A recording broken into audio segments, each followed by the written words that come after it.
Hello, mortals. Are you foolish? Or are you very clever and are going to help me solve all the weird point-and-click logic in this game? So yes, she is here crying about her wedding where she got tricked to almost marry a guy who was using magic. But yes, we have to help her by finding the objects that we can see in the mirror. Hello, Crystal. I hope your exam went well, even though you stayed up late to watch the stream. I hope it was all fine. So we have to find a cake, a veil, a ring, and a bouquet of roses, and then some music for the phonograph to complete the love it was the top antidote. Of the bride's dresser. Because the phonograph is missing the tube at the top as well, so can't be playing any music without it. So we had a little look at the balcony last time, but there wasn't anything we could reach right now. So I assume we have to run around the manor. We've seen some ghosts last time, right? Some ghost orbs go into the different places at the bottom of the manor. So I assume we can now enter all of those doors. You, boy! Are you one of the staff? Is the wedding ready to begin? Ready to begin? Goodness gracious, but I haven't found my Bible. Sorry, I'm just a guest too. I don't think the wedding's happening until later tonight. Or not at all, if everything went to plan. Just enough time for another drink, then. Okay, well, they're just hanging out here as ghosts. Completely unaware they're ghosts. They're just here. Hello, Adam. Hello, Mr. Beaker. How are you doing? Good evening. Hello, my child. Oh, don't get him going again. And what is your name? Murphy McCallan. Hello, Murphy. I am Father Foskett, spiritual shepherd of St. Juniper's Parish. Have you seen the good book? I'm not the most religious person, but I have read parts. No, I mean that rather more literally. I've lost my Bible and have no idea where I put it. Have you seen it? I haven't, I'm afraid. Pity. Okay, so we have to find his Bible. And then we'll see what happens. Are you here for the wedding? I am officiating the wedding. With everything that's gone on in the house, we must thank God we have someone like me to keep us on a righteous path. Yeah, the dialogue's generally been really good and all of the characters are pretty funny. I've been told that Abigail Bellemore doesn't really want to marry Rackham. You need to call the wedding off. We shall stick to the system, young Mr. McCallan. Objections should be heard during the ceremony, not before, when all parties may articulate their feelings on the matter. These things are greater than you and I, you know. Until then, we must treat the wedding as the joyous occasion it is. Like, does anyone really do that? Like, has it ever happened to anyone where someone just jumps up during the wedding and is like, I have an objection? Like, I'm pretty sure you're supposed to contact them as soon as. What do you think of Abigail Bellemore? A little headstrong, in my opinion, but a lovely young lady. I baptized her, you know. She grabbed my nose as I held her over the font, right up the left nostril. Wouldn't let go until her brothers distracted her with a teddy bear. Still, she's a very caring girl. Just not two ecclesiastical noses.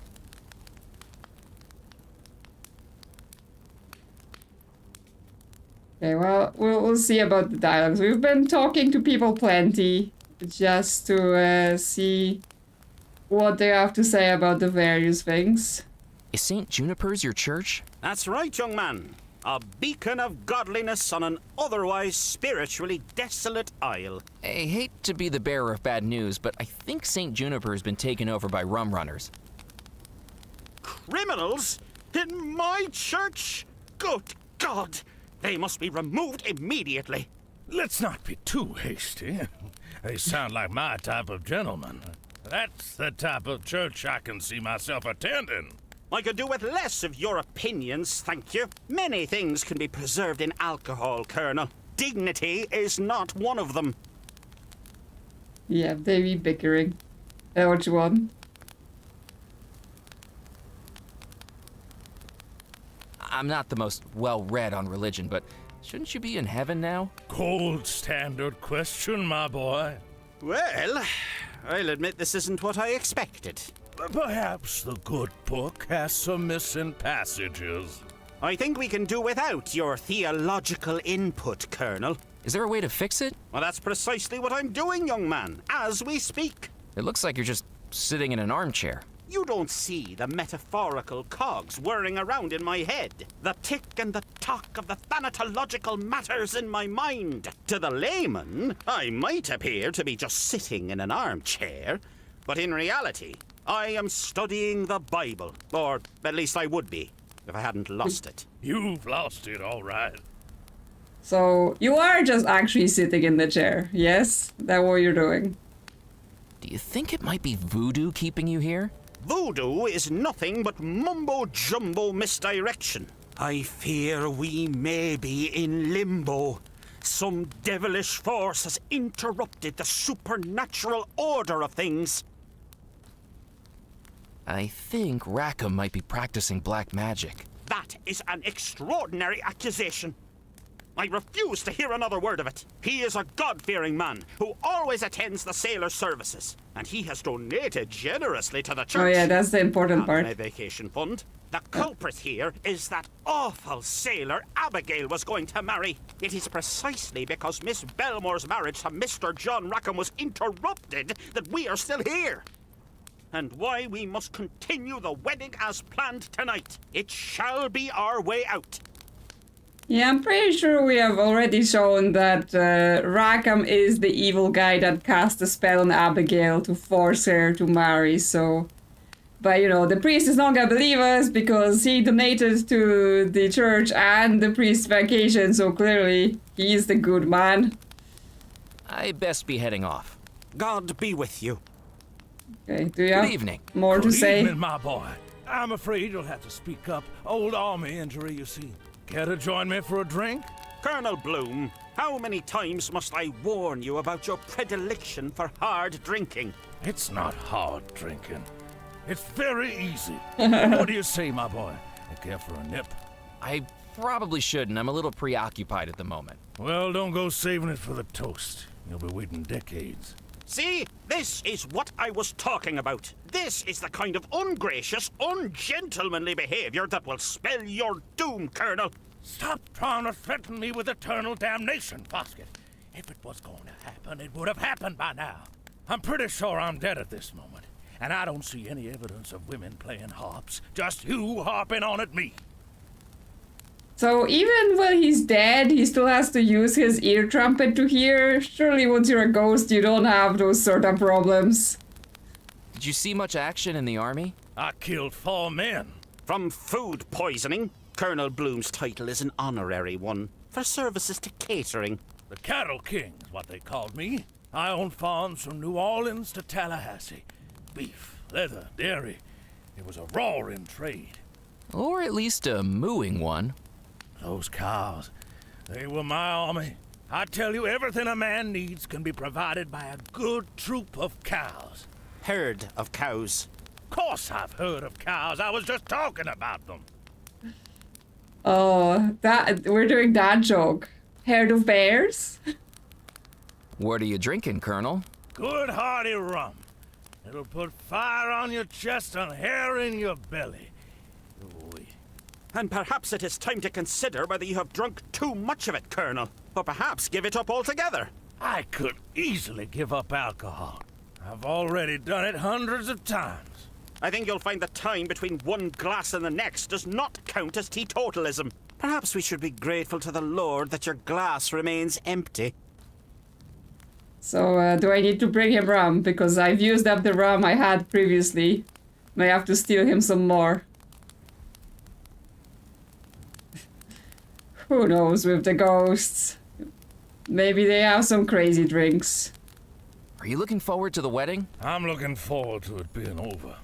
In my opinion, being stood up at the altar for 33 years is a pretty bad sign. Not what strong relationships are made of. And you should know, Colonel. You've only had hundreds of them. Do you think the bride and groom should be together? That Rackham's a slimy character, and no mistake. Oh, by God, he's a good businessman. Trickier than a magician's rabbit that's gotten stuck on a particularly difficult crossword puzzle. But all that don't amount to a hill of beans if you're not enjoying life. I don't know whether to hate the guy or envy him. Both are sins, I think you'll find, Colonel. And not even the best ones. Do you know what's wrong with society nowadays, Murphy? Drink, guns, and women.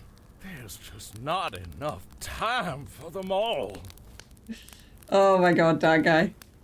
Have you ever married, Colonel? Oh, yes. I've been married for 47 years. Yes, but to 9 different women. It still counts.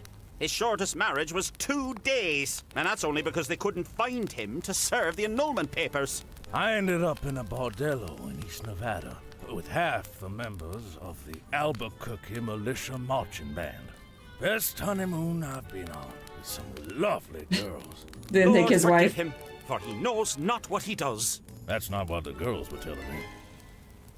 Okay, well, he's quite a character, that's for sure. But yes, it sounds like we need to bring in some drink and a Bible Do for excuse me. I'll be back. the At your vicar. leisure, my boy. I have nowhere to go and nothing to do. Idle hands are the devil's playthings. Try idling your mouth for a change, you old curmudgeon.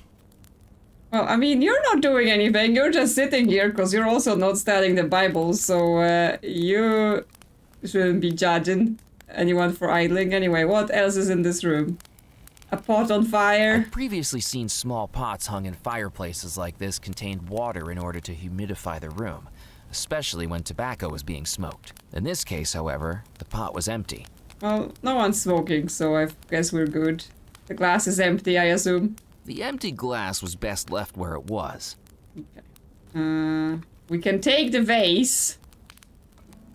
I picked up the vase. From the delicate porcelain and hand-painted ornamentation, it looked like it must have been worth a fortune. Ming Dynasty, perhaps? Foskett, why is that young man picking up that chamber pot? I have absolutely no idea. Or perhaps not. Not only did I pick it up, I put it in my pocket because, as we discussed yesterday, somehow his vest is magical and can fit just about any object because, like, we are full of items and we can always fit in more. Okay, so I came from this door and there is a couple more doors and there's an archway through to the other part of the room. Okay, so this is to this window, but that doesn't give us anything. Voodoo vest, maybe. Yes, we still need to get that skeleton at some point, because he's got a shiny. We've got taxidermy. After my escapades with the fish and its hidden horseshoe, I had had quite enough of taxidermied animals. Okay, we're not taking more taxidermied animals. So what's behind this That door? is an insult to my honor. I didn't know you had any honor left to insult. Boys, you don't want to be fighting over little old me. Tallulah, this man is nothing but a scoundrel. Then you, brother, are a no-good fraud. Any room we walk into seems to be we getting into a situation. Can we break those windows right away? I mean, I already went out the broken window and I was on the balcony where we've previously fallen down, right? And I was like, well, we've done it once. Can't we just jump off again? But he refused. So apparently, no, we cannot just escape. There is some devil carving just on this piece of It wood. was a devilish carving of a satyr, half man, half goat, holding a shield. Okay then. Well, what are you two fighting about? Hello. Beat it, bud. Do not stand between two men with guns. That is not a good idea. That is not a good place to stand. Hi there. Keep walking. I don't have time to waste on you. Okay, they don't want to talk. Good evening, miss. Oh, another fine young gentleman. My name's Murphy McCallan. Pleased to meet you all. Back off, Peanut. Yeah, keep walking. We were talking to the lady first. Now, boys, we must be welcoming to our new friend. My name is Tallulah LaRue. I expect you've heard of me. My daddy owns the LaRue Oil Exchange. We're the richest family this side of the Mississippi. But don't be getting any ideas. Tallulah, don't you think this gentleman is a little beneath you? He looks so poor, he probably waves a popsicle around and calls it air conditioning. Let's not be rude to him just because he's less fortunate. You boys be welcoming and introduce yourselves. If we must. So rude, everyone. I am Humphrey Tallulah. And I am Orville Tallulah of the Tallulah Textiles Company. I think you made the pants I'm wearing. Okay, well, how is your father doing on paying his taxes? Yeah, because we're here to audit people. So if you say you're so rich, maybe you've got some taxes you gotta pay. Let's get that squared off. What's that in your hand, Miss LaRue? This is my invitation to the wedding. It allows me to bring one guest with me, but I seem to have made a teensy tiny mistake. I've invited both boys all the way out here to Devil's Rock when I can only take one of them into the wedding. Now, both of these fine fellows are here and want to attend with me, and I just don't know who I should pick. You mean you two don't have an invitation? We may not know the Bellemores, but we do know this southern magnolia before us. We were brought to Devil's Rock by passion. I was brought to Devil's Rock by taxi. Okay, well, you know, you're twins, so you can just swap. Haven't you seen any of those silly movies where, you know, one of you goes to the toilet, other one comes out, and you can, you know, split your time during the event? If you're not using the invitation, perhaps I could take it off your hands? I don't think so, knucklehead. Miss LaRue is going to need that invitation for when I accompany her. Over my dead body? Have you seen yourself? You're already dead. These two gentlemen seem pretty heated. I just hope it doesn't come to blows. I'd be happy to marry either of these gentlemen one day, if only I could choose between them. If you did end up marrying one of them, would that make your name Tallulah Tallulah? That's right, and my middle name is Beulah. Rolls right off the tongue, doesn't it? Yes, sounds amazing. You better name your kids something to match this whole tongue twister. How are you going to decide who to take to the waltz, Miss LaRue? I just don't know if I could decide. I think I'll have to leave it to the boys to decide for me. Choose me, Tallulah. I'm the one who inherited our family's good looks, I assure you. Good looks? Your reflection hides when you walk past a mirror. I have the southern elegance she desires. Elegance? You have all the elegance of a drunken pelican. I believe the lady would be better suited for a man of my sophistication. Sophistication? You have all the sophistication of a rodeo clown. It's my bravery that she needs. Bravery? You'd run away from a June bug. If you think yourself so brave, then we must put it to the test. Brother, I challenge you to a duel. Well, that's one way to solve it. First. Gee, I wouldn't want a duel to take place because of little old me. But if that's how things have to be, let's get the guns on the table, boys. McCallum, you shall be the adjudicator. I shall? I'm glad you've agreed. What exactly does that entail? In order for the duel to be fair, an independent third party must load the pistols and declare the victor. But I've never loaded a pistol before. Don't worry, McCallum. A donkey with a lobotomy could do it. You have at least half a chance.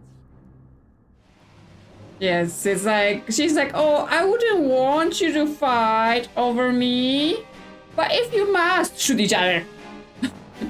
I mean, it would solve her problem, right? Because it's just like, well, I can't pick, but if one of you is dead, I will probably pick the alive one, probably.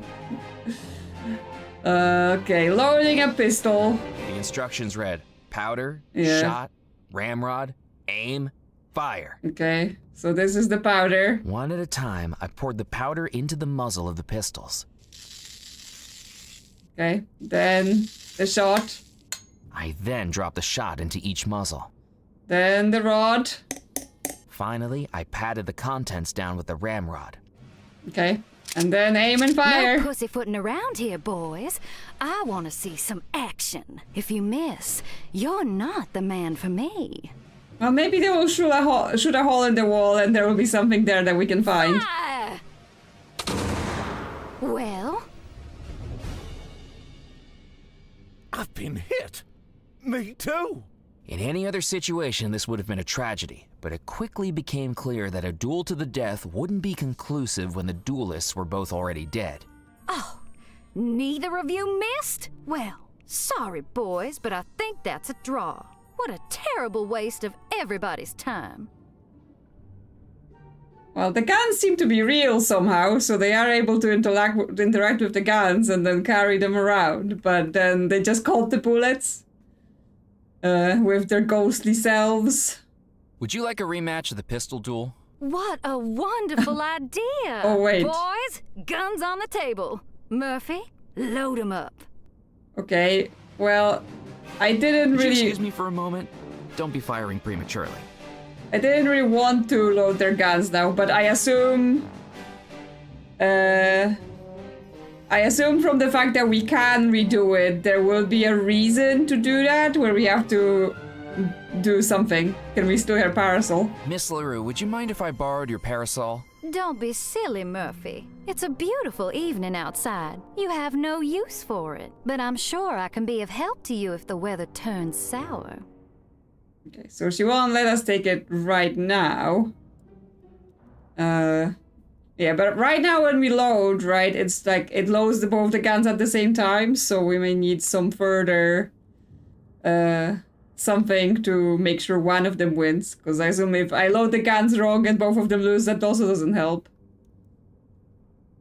It was a seductive carving of a lamia, half woman, half snake, holding a shield.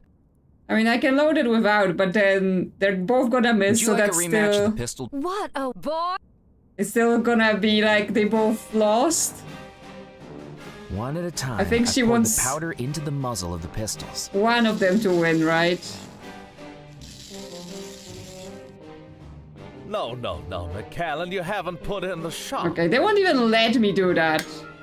I then dropped the shot into each muzzle. Would you Okay. excuse me for a moment? Don't be firing prematurely. Then there's no reason to finish that then if we are not even allowed to mess it up right now.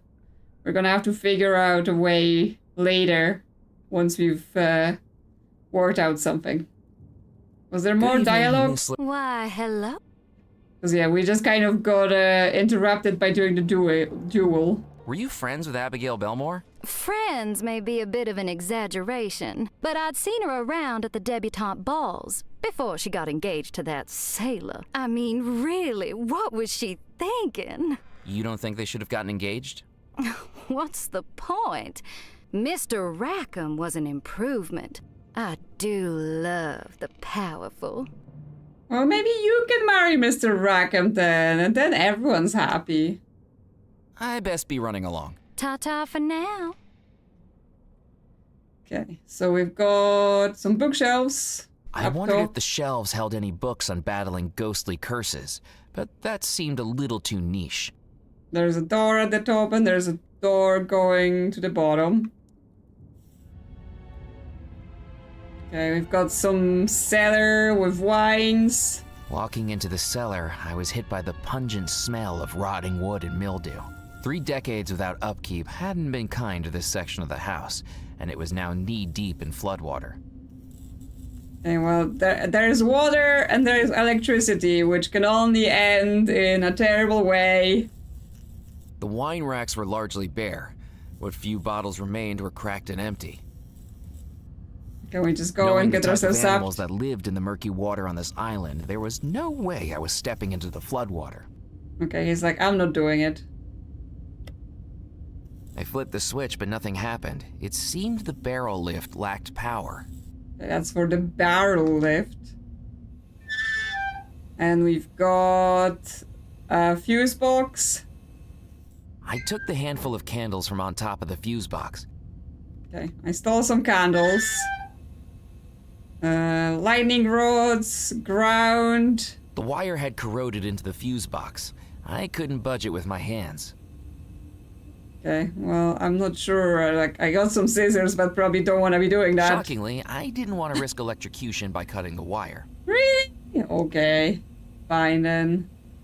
Well, I don't have anything that I could use to pick the wire, I think, since he doesn't want to, you know, just go and hack it in with scissors and knives. The label read, magnetic carriage. Yeah, he just doesn't want to have fun. Theater rotation.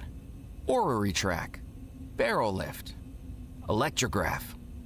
Okay, so there's a bunch of things, and I assume we need to put the power into the barrel lift for that switch to work.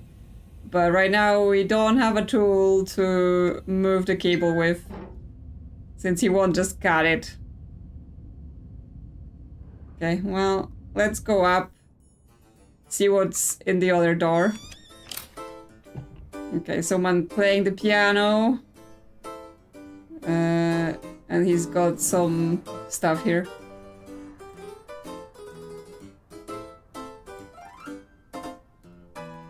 The shield was out of reach, but I didn't plan on jousting with any knights that day anyway. Who knows? We may need weapons. Who are you, sir? Good evening. My name is Murphy McAllen. Pleased to make your acquaintance. Ezra Hughes is the name. Pianist for hire is the game. Got any events coming up that you can use a pianist at? I do weddings, christenings, bar mitzvahs, funerals. You're still hustling for work? Isn't being a ghost an impediment? Hey, when you're self-employed, you've got to keep that next paycheck coming in. But you're trapped in the house. Well, I admit I'm not normally based here, but Bellemore Manor makes a lovely venue. And he's like, well, I need my money. So if he's a ghost, that would sell better, right? You can hire a ghost musician. How's the gig? It's the gig of a lifetime. Quite literally. I just didn't realize how short that lifetime would be. Still, I should be making out like a bandit at the end of it. Why's that? My contract says I charge overtime at time and a half. So far, we're 30-something years past my original end time. Is there much to spend your money on when you're dead? They say you can't take it with you. But I don't seem to be going anywhere at the moment, so why not find out? Yep, they're like, owe him lots of money. I mean, the same reason like the Rackham guy is trying to find the Bellemore treasure. Like, what was it to use of to him if he's a ghost? Maybe he has a plan on how to unghost himself. You don't seem to have much of an audience. Most have gone through to the ballroom for the waltz. Still, at least it means I don't have the Southern Belle from hell hovering over me. Excuse me? When you say Southern Belle from Hell, do you mean Tallulah? That's her, the Black Widow of the Bayou. What's wrong with her? Well, she has a reputation, doesn't she? Does A she? reputation for what? Murder. She's I mean, she was very into those two shooting each other, so I'm not surprised. Tallulah is a murderess? Now, don't be getting me caught up in a slander suit, but behind those demure, blush cheeks is the mind of an absolute psychopath. She's been engaged 3 times. Each of her fiancés died in ridiculous circumstances. Did she murder them for money? That can't even be the motive. You'd think she'd go ahead and marry them, so all their worldly goods become each other's, right? But her family's already got more money than honeybees got buzz. And she finishes them off before they've even booked a venue. I think she just does it for the thrill. Someone should really tell her about wing walking. Yeah, I mean, clearly she has fun with it. She likes to, like, push people to do silly things, clearly. So she's just like, oh, you know what? You wanted to walk on an edge of a cliff? Goodbye! Are you local to Devil's Rock? No, New Orleans born and bred. Hard to grow up in the Big Easy and not fall in love with this music. Street performers in the French Quarter, brass bands on the balconies, parades at Mardi Gras. It's in the air down there. So what brought you here? Work. Figured I'd play a few gigs, make some cash. Next thing I know, I'm caught up in more drama than a Gilbert and Sullivan operetta. Where did you find musical work here on Devil's Rock? I got a full season contract down at the Calliope Theater. It was pure luck, really. The original pianist broke his arm. How? Before the renovation, that place was falling apart. 14 people in the audience watched as the stage gave out right in the middle of Claire de Lune. Pianist and piano falling straight through the floor into the basement. Ouch. Physically, he was fine. Emotionally, devastated for months. Sounds like he went through a bad stage. I guess theater works dangerous around here. Wasn't that theater also where the sexy wizard was from? Yardley Bellemore was a performer too, wasn't he? And more. Writer, director, producer, philanthropist. He's the one that bought the Calliope, fixed her up, and hired me. Once he came on board, that place got put on real shows. Real shows? Yeah, before Yardley put up the funds, they were so broke they had to rely on sponsorships. The final year, Bon Tom Bakery funded everything. With conditions. Conditions? The shows had to be on brand. Before Yardley put a stop to it, we were looking at 3 Shakespeare plays that season. Romeo and Baguette, A Midsummer Night's Cream Cake, and Much Ado About Muffins. Okay. Bakery sponsored Shakespeare. Do you know what happened to Yardley Bellemore? I haven't a clue. But you know what? I think I was one of the final people to see him alive. Oh, really? He came down to the Calliope to offer me this gig for the wedding, and I overheard him talking to someone backstage after I had finished rehearsing. What were they talking about? Well, after Yardley scrapped the baked goods from Romeo and Juliet, he was after ideas to bring something new to the story. This fella was telling him about a place he'd found, an actual crypt. Such a missed opportunity, really. Can you imagine? Romeo and Juliet's tragic finale, played out in the Capulet tomb, the star-crossed lovers' final doomed moments in a real-life, honest-to-God crypt. The last thing I heard was them setting a date to check it out. And then, well, after that, no one ever saw him again. Do you know who the man he was talking to was? Rackham, I think you call him. Don't know where his interest in the theater came from all of a sudden. I'd never seen him in any performances. Okay, well, that's very suspicious then, because we know Rackham's evil, and also we have seen a crypt that we couldn't open, so maybe we can get in there later and found some skeletons. Of course, it's a crypt, but, you know, some very particular skeletons. Do you know where I could get some wedding music? I take request. It's part of my contract for the wedding. What are you after? I need some wedding music to play to Abigail Bellemore, upstairs in her bedroom. I might be able to move people with my music, Murphy, but there's no chance I can move this piano up to the 2nd floor. You're a ghost, right? You can figure it out. Use your ghostly powers. I should get going. See you around, Murphy. Can you, like, record your playing onto this thing here? Is that the... Without knowing what it was, I didn't want to break it. I wondered if the pianist knew more about it. There's a The suitcase of some pianist sort. wouldn't have been happy with me rifling through his belongings. But what if I wanna snoop? Good evening, Ezra. Hello, Murphy. What's this machine? What's the machine next to your piano? That's my ticket out of hustling. A phonograph recorder. I'm going to compose and record a hit song. Something that'll sweep the nation, like those guys on Tin Pan Alley. I can record and release a song all across the country, and people will be able to hear me live in their living room. But you're not live, or living. That'll be how I market myself. Anthems by apparitions, hymns by haunts. The magazines won't give you the time of day if you don't have some way of standing out. If I'm dead, it's better to be composing than decomposing. How does the machine work? You just put in a blank record and press record. There's an old one still in there if you want it.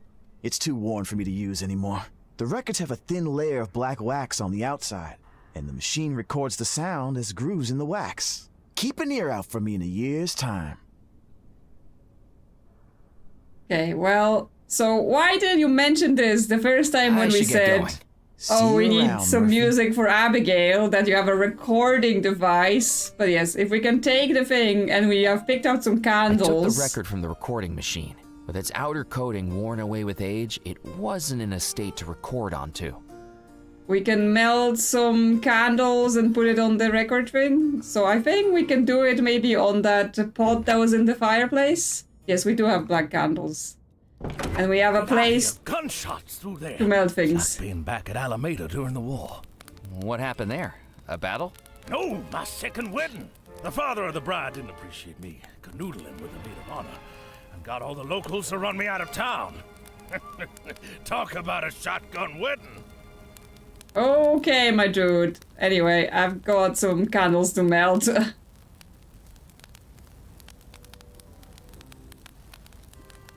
Yep, stick him in there.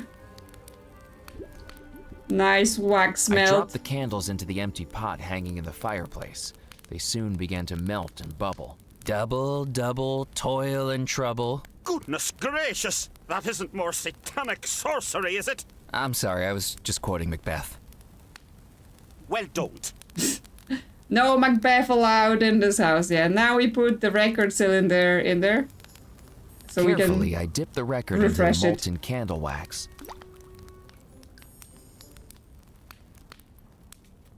Once pulled out, the thin layer of wax rapidly cooled, leaving me with a blank reset record. Hey, yeah, we're doing something. So now we can go back to the pianist and ask him to record for us. Put it in the machine. Again with the jogging, you know. He's got a little jog. I placed the freshly reset record back on the recording machine. Okay. Can you play me some Excuse wedding me, music? Ezra, could you play the wedding march? A request? Sure thing, Murphy.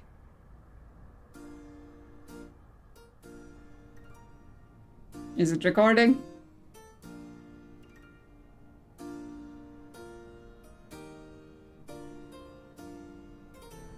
Yeah, we're gonna have to fix everyone's life as always. That's how it works.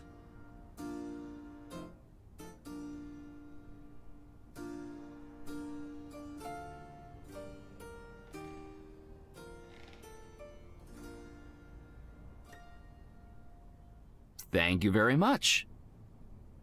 Okay. Well, that's one thing that we I clicked need off the machine and picked up the newly recorded record. for Abigail. Done. Okay, this appears to be to some sort of garden situation. Some murder plans. The macabre warning was definitely serving a purpose where it was. I decided to leave it there. Yeah, I mean, she's a ghost, you know. We can't be getting too excited. Yeah, I mean, when he actually gets paid, maybe at some point he will be rich. And as he said, being a ghost that plays music sounds like he would get popular pretty easily, right? Assuming he could get out of here. There's a rose in the bush. I wouldn't do that if I were you. Why not? You're still flesh and blood, aren't you? That's right. Nothing to be ashamed of. But you'll end up see-through blue like me if one of those thorns nicks you. And don't try cutting them. Even so much as a snap and it releases a toxin so deadly you'll be on the ground within 3 minutes. Certainly keeps things exciting, doesn't it? Okay, so they've had to invent a deadly plan to stop me from just taking my scissors and cutting that. Cutting the thorns would have released a toxin, and I preferred remaining conscious. But how do you know? Why you just believe this random ghost? You haven't tried it. I've not heard of any plants that release toxins when you cut them. You'll be fine. Watch out for that vine down there. That bugger was trying to make a break for it earlier. Oh, okay. Will do. I didn't have the slightest idea what the gardener was warning me about, but like a snake coiling around its prey, it soon became apparent. Ah, the vine! Help! Oh, my leg! Help! What's all the fuss about? This vine's got me, it won't let go! Oh, she likes you, she does. Well, the sentiment isn't mutual. I've never seen a plant so attached to someone before. That's exactly the problem. Its hold was getting tighter. I needed to get away before I was dragged into the flower beds. Okay, well, I got knives and I got scissors. So I should be able to deal with this. Just got it carefully. Don't discard that. That may have been useful for something. Well, you didn't need to do that. I wasn't planning on doing the pruning till tomorrow. What was that? Just a Devil's Rock creeper. Oh, they do seem to have gotten a lot more active since I was last tending the garden, though. First, the animals on this island had tried to eat me. Now I was finding out the plants wanted a nibble too. Yeah, dude, what kind of plants do you have in here, huh? this seems mighty dangerous. Yes, the gardener's just like, oh yeah, everything here is going to kill you. Don't worry about it. The fountain had long run dry and the cracked, dusty basin was empty. Okay, no water from here. I couldn't see anything I could do with the statue. Okay, well, maybe later. Hello, Mr. Gardener. Good evening. Pleasure to meet you, young man. I'm Rupert Riddle. I'm the gardener for the Bellemore estate. And whom do I have the pleasure of meeting? Murphy McCallan, pleased to meet you. Do excuse the state of the conservatory. After 30-odd years without so much as a pruning or watering, it's taken on a mind of its own. Don't be telling the Horticultural Society or I'll be having my golden trowel taken off me. You've won awards for your gardening? Oh yes, this conservatory is rather famous. Welcome, Murphy, to the poison Yeah, garden. exactly, for the Poison? deadly plants. Yeah, what are you keeping here? This seems very dangerous. Yes, they need their human flesh, otherwise they're gonna get unhappy. Why would the Bellemore brothers want a poison garden? Academic interests, prestige, and morbid curiosity, I should think. Master Cecil liked to study them. Master Xavier used to collect them on his expeditions. And Master Yardley, well, he just liked the theatricality of it all. Isn't it dangerous? Well, it all depends on how you use it, doesn't it? A few berries of deadly nightshade could kill a person, or cure their headache. Hemlock killed Socrates, but I used it to treat my arthritis. These plants may be dangerous, but that's because they're powerful and mysterious. From medicine to murder. Exactly. The power to heal and the power to kill. That's what makes them so interesting. Remind me never to get on the bad side of a florist.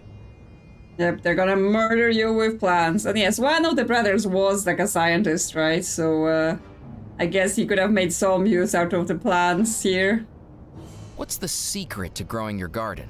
Plants need the same things as you and me, they do. Food, water, sunlight, and someone to chitter-chatter with. You talk to your plants? And sing. What kinds of songs do poisonous plants like? Death metal. Tarara-boom-de-ay always goes down a treat. Tarara-boom-de-ay. I'm with plants all the day. To sing's the only way to grow my shrub display. Vegetation brings elation to me. Not as good as the band we had last time. That's quite an accent you've got. Where are you from? Jolly old England, just outside Bristol. God's own country. The green and pleasant land where my love of horticulture bloomed. I caught the gardening bug at an early age, you see. Histoplasmosis. I was in hospital for 8 months, all told. But trapped in those 4 wipe-clean antiseptic walls, staring at a pot of plastic philodendrons, why, it just grew my love of all things botanical. Why did you move to Devil's Rock? I came over with the Bellemores, didn't I? Got myself a little cottage on the edge of the estate near the mausoleum. Bugger if I can get to it now, though. Shame, too. Why's that? Do you miss home? Oh, I think I left the gas on. Wouldn't want an accident now, would I? Could be the death of me.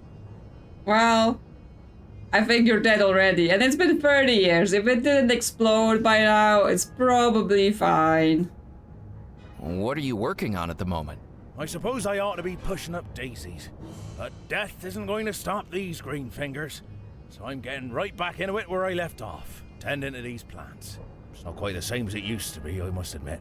How so? I suppose, being dead now, they've lost some of their allure. It used to be that one prick of the finger, one wipe of the nose, one accidental inhalation of a seed, and that would be the end of it. Things just aren't as exciting anymore. Okay, so he enjoyed living on the edge by touching the dangerous plants all day long. Will you be attending the wedding? Me? Get an invitation?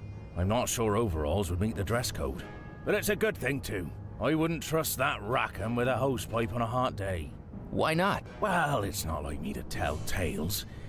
But it wasn't long before the Bellemore brothers started to disappear that Rackham was in here asking about the poison plants. Very suspicious timing, if you ask me. You think he murdered them? I couldn't possibly say. Yes, Rackham this, Rackham that. That guy was clearly on a path of murder. Yes, it's definitely strange horticulture. I need a bouquet. Can you help me? I'm a gardener, not a flower arranger, Murphy. Is there anything in here I can take without it killing me? I'm afraid the only non-poisonous plants were those down in Abigail's flower bed. She had her own little area that I used to help her with. There's only that one flower that stayed alive in the whole conservatory. Funny that. What's funny about it? That's the same flower bed Abigail used for her bouquet the night things went awry. That'll be perfect. Okay, but we have to somehow get through the neurotoxin thorns. Is there a way to get rid of the thorns? Oh, certainly. A good drenching with alcohol should kill them off. Okay, we're gonna really need to rob those rum runners, because now we have at least 2 reasons to get some booze into here. Who's the statue of? Oh, him. He's from an old Indian fable the Bellemores used to have read them as children. It was a gift Cecil Bellemore gave his brothers a couple of years before he disappeared. Quite the conversation piece. What was the statue's story about? A young Maharaja prince who sold his kingdom for a single coin, all so he could use it to save the love of his life. How romantic. I suppose, if you're into that sort of thing. Yeah, he's definitely into murder with plans instead of romantic stories. Thanks for your time. Before you go, you wouldn't do me a favor, would you? Depends. What kind of favor? Well, I was just wondering how that flesh and blood thing is working out for you. Excuse me? It's just, and I don't mean to impose, but my eternal frustration is that I have 187 different ways to die in this conservatory, but I was never able to test any of them out. Now that we've all discovered death isn't quite so conclusive, I was wondering if you'd want to help out. Help out how? Well, we could test out some of the plants on you. They'd kill me! Fingers crossed. The dainty old man's eyes glowed with unrestrained excitement at the mention of murder. His dottery demeanor offered a complete contrast to his apparently homicidal tendencies. He was like a tortoise holding a machine gun. Now, don't make such a drama out of it. We could put it in a nice pie, and maybe some herbal tea. I know the recipe for a lovely cobbler. Definitely not. Let's cross that possibility out right now. I was only asking. Maybe let me know if you change your mind. Okay, well, if we wanna end our existence, we know where to come and who to ask, because he will happily offer us some deadly plants. I couldn't see anything alive in the plant pot, despite the gardener's best efforts.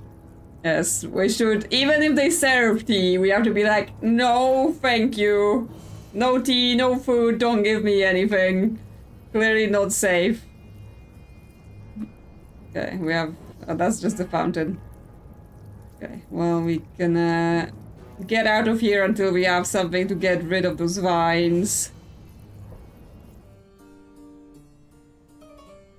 Okay, I guess let's just go keep moving to the next room. Okay, we came back to the main hall.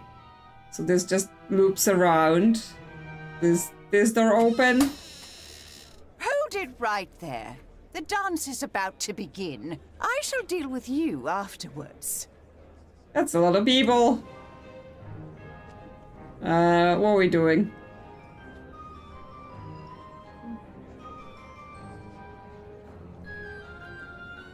Are we supposed to be remembering which way is which?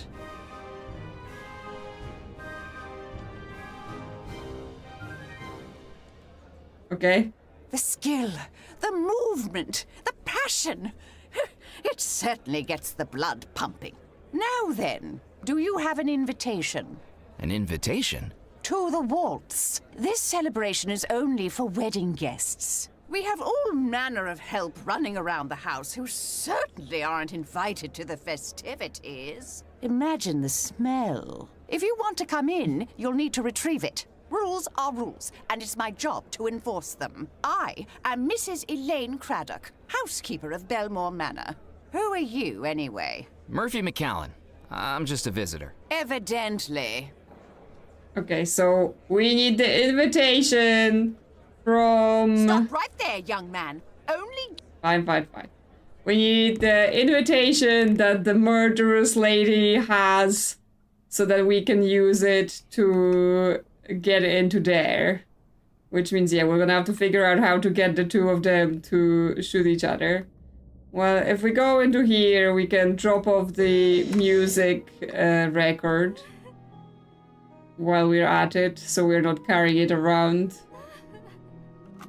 I placed the record into the phonograph. Still, without a horn, it wasn't going to play. Yeah, we need a horn for it. Was there anything on this balcony that I wanted? I know, it was just like, we went around the corner, but then there's a hole and a toolbox on the other side that we can't reach, okay. Yes, I was thinking the earpiece, but I assume we're gonna have to bring some ram or something to the colonel so that we can get his stuff. I considered picking up a sheet and draping it over me, but there were enough ghosts in the house already. Yeah, but then we can blend in, pretending to be one of them. Hey, Cordelia. She doesn't want to speak to us. Oh, hello again, Mr. McCallan. Have you made the love antidote yet? Nope. I'm working on it, even though I'm still not sure it's a good idea. What we have? Do you know why I can't leave Bellemore Manor? We ghosts have been trapped here ever since the explosion. But I don't know why someone still living would be unable to leave. I was able to get out the last time I was here. Even if it was via the balcony and into the pond. Yeah, just do I it don't wanna try again. that again. Something must be keeping you here now. Better hope it's not Mr. Rackham.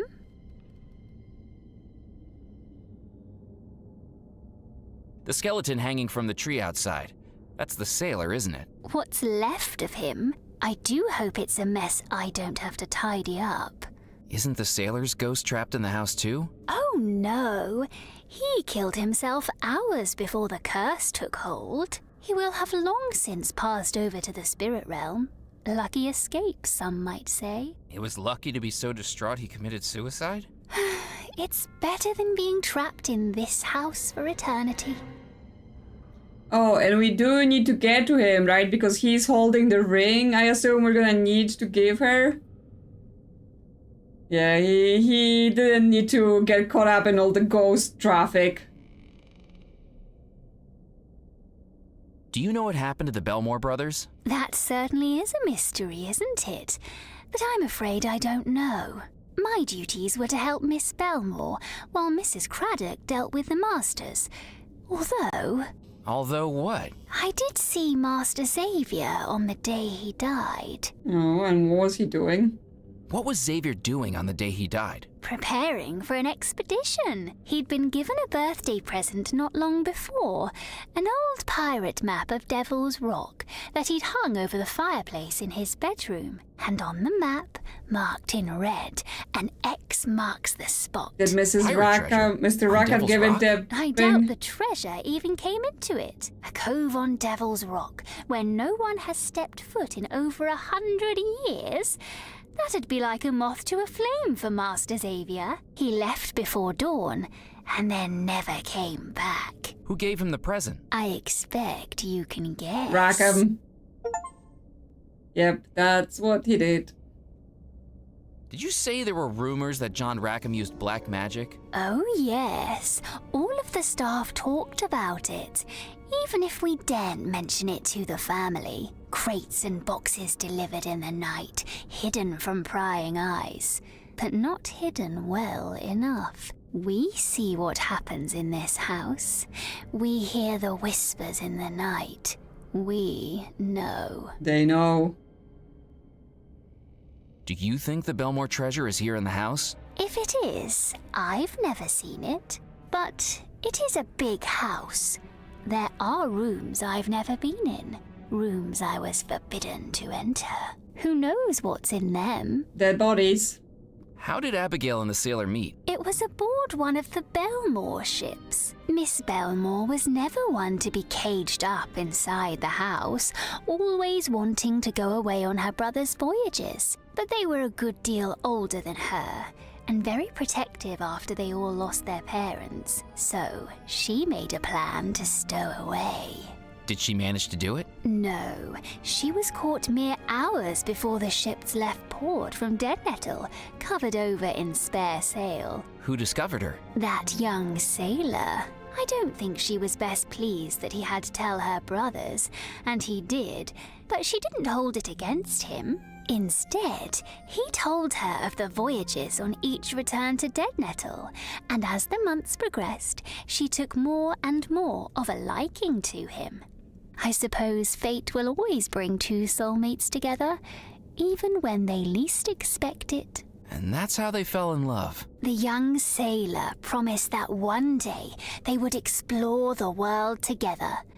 But until that day arrived, he would carry her in his heart on every voyage he undertook. He carved a wooden compass, split it into 2 pieces, and they each carried one, promising that despite their time apart, the necklace would be reunited once they were back together. How romantic. Yeah, it's so sweet, but then everyone died because of it, so, hello, T. Yes, we are meeting all the ghosties and seeing if we can work out what they all want, because so far we've got quite some interesting characters. One needs to drink, one wants their Bible, 2 of them are dueling at the request of a lady that's clearly murderous. And also, we cannot drink any tea or eat anything in this house because the gardener wants to poison us. How did the Bellemore's parents die? A shipwreck off the southeastern coast. 28 perished, with just 1 survivor. Who was the survivor? Why, it was Mr. Rackham. Mr. Rackham. Thank you for your help. You're welcome. It gets pretty boring after 30 years trapped here. You're much more exciting to watch. Oh my god. I mean, you can have the tea, but you may join the ghosties if you decide to do that. The door was locked. Okay, this is a lock then. The door was locked. So, you know, it's up to you whether you wanna be a ghosty or not. Is the tea worth it? Can we take her brush? I don't know. If you mean the feather duster, then maybe. You can't have that. I might be needing it later. Okay, she won't let us have it. I mean, there are the servant bells in here, so we may be able to call her into a room if we, like, pull the bell cord. And then we can come and steal.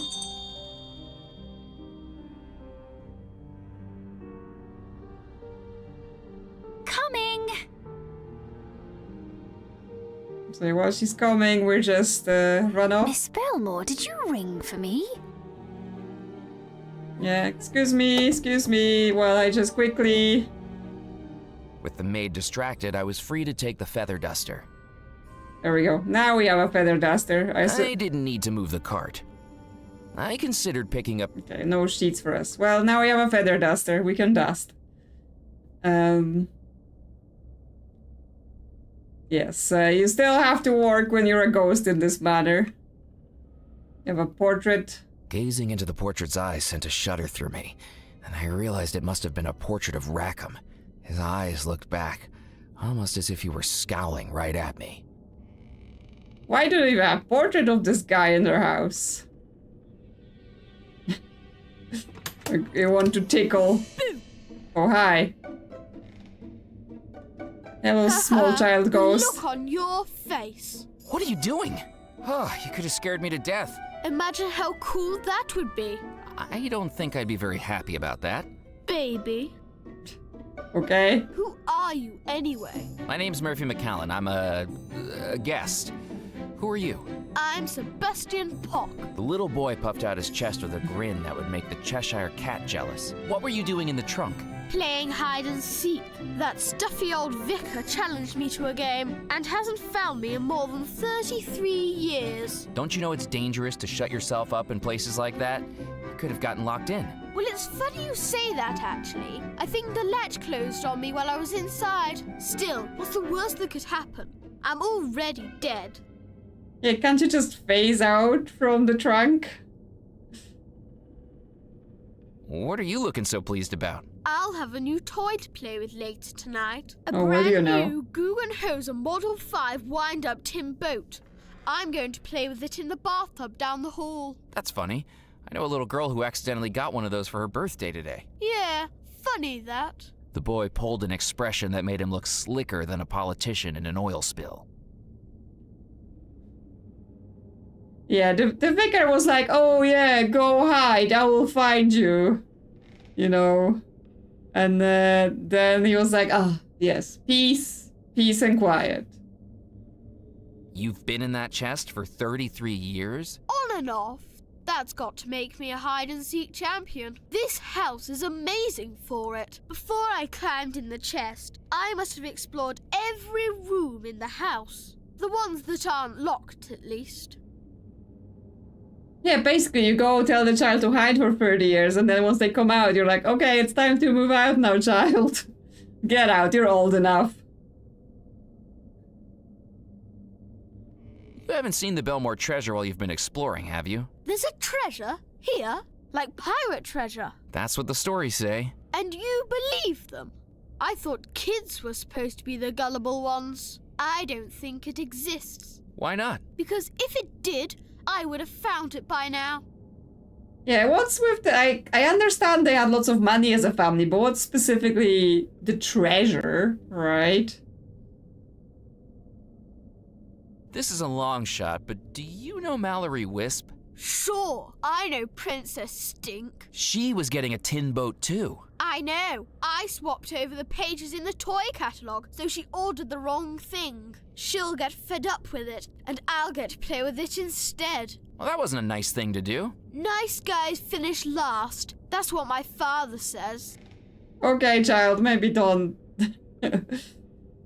But also... he knows her. Like, he's a ghost trapped in this house for 30 years. How does he know what 9-year-old girl that's been only alive for 9 years old? Is everyone on this island a ghost? What's happening? How are you and Mallory able to talk? You're a ghost and she's... A flesh bag. Right. A blood pumper, an air guzzler, a bone puppet, a muscle wriggler. Hey, I get the idea. How come you can talk to her? Children aren't so close-minded, I guess. Plus, she's the only person brave enough to come up to the house. Okay, so she comes here and then she sees him?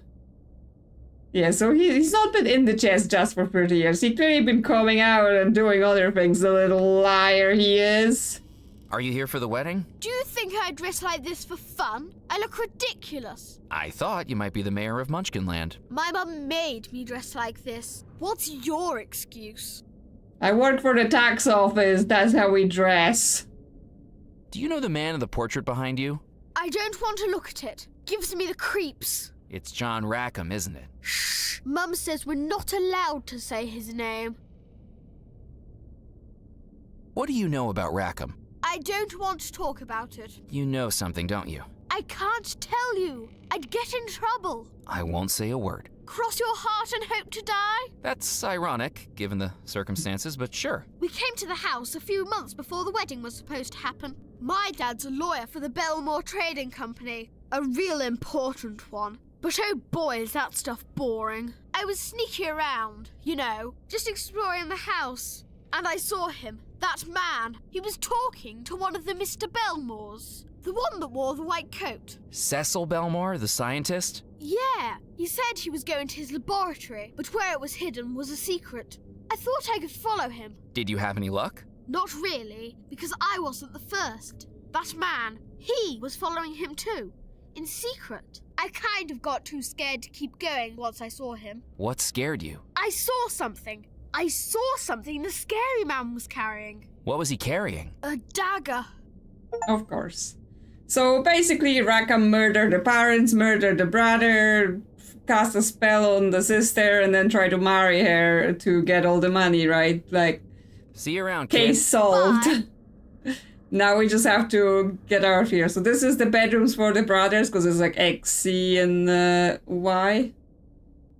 The door was locked. Oh, they're all locked. We're gonna have to figure out how to get in there. The door was locked.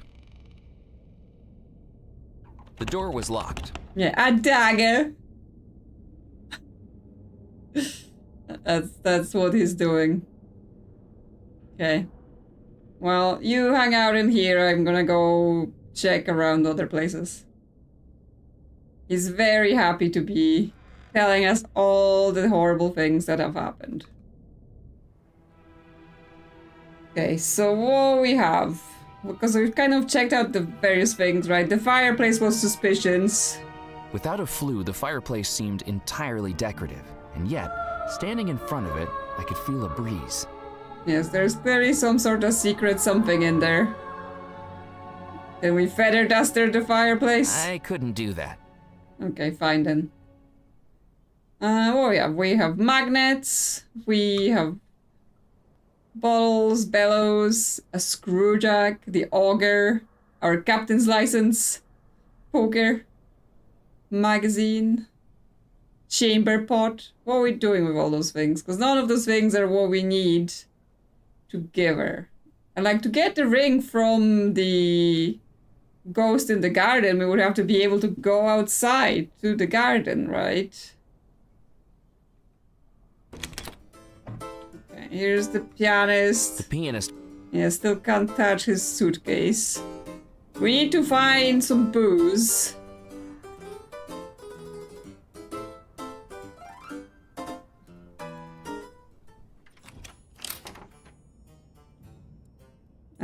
We need to find something to deal with the fuse box in the cellar, or the wire in the cellar. Can I like use magnets to stop their bullets from working or something? Would you like a rematch of the... What, boy?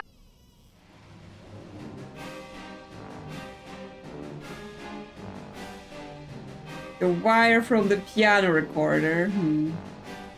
I'm thinking, can I like stick a magnet? The button magnet was exactly the right size for the barrel of each pistol, but it would have become a bullet itself if I'd loaded it inside.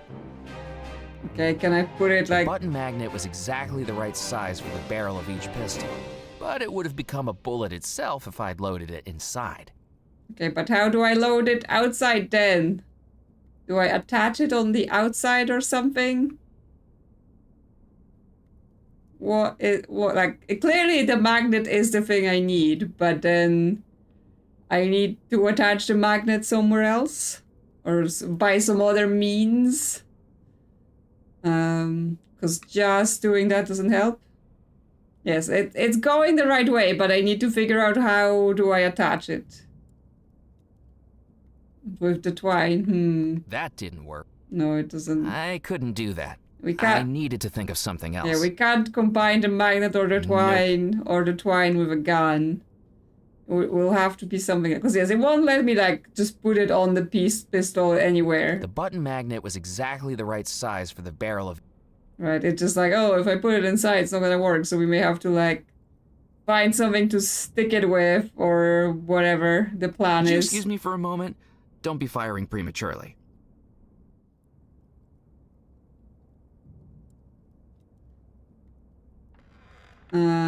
What else can we do? We have a chamber pot.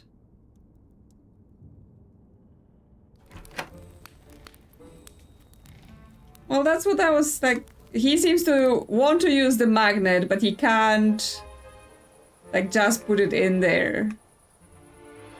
Can we use the chamber pot to catch the ring? That didn't work. Yeah, the ear trumpet. Because yeah, we have to get up above this room to get to the skeleton. Can I borrow your ear trumpet? I had nothing else to say. Okay, we have nothing else to say until we bring him something to drink.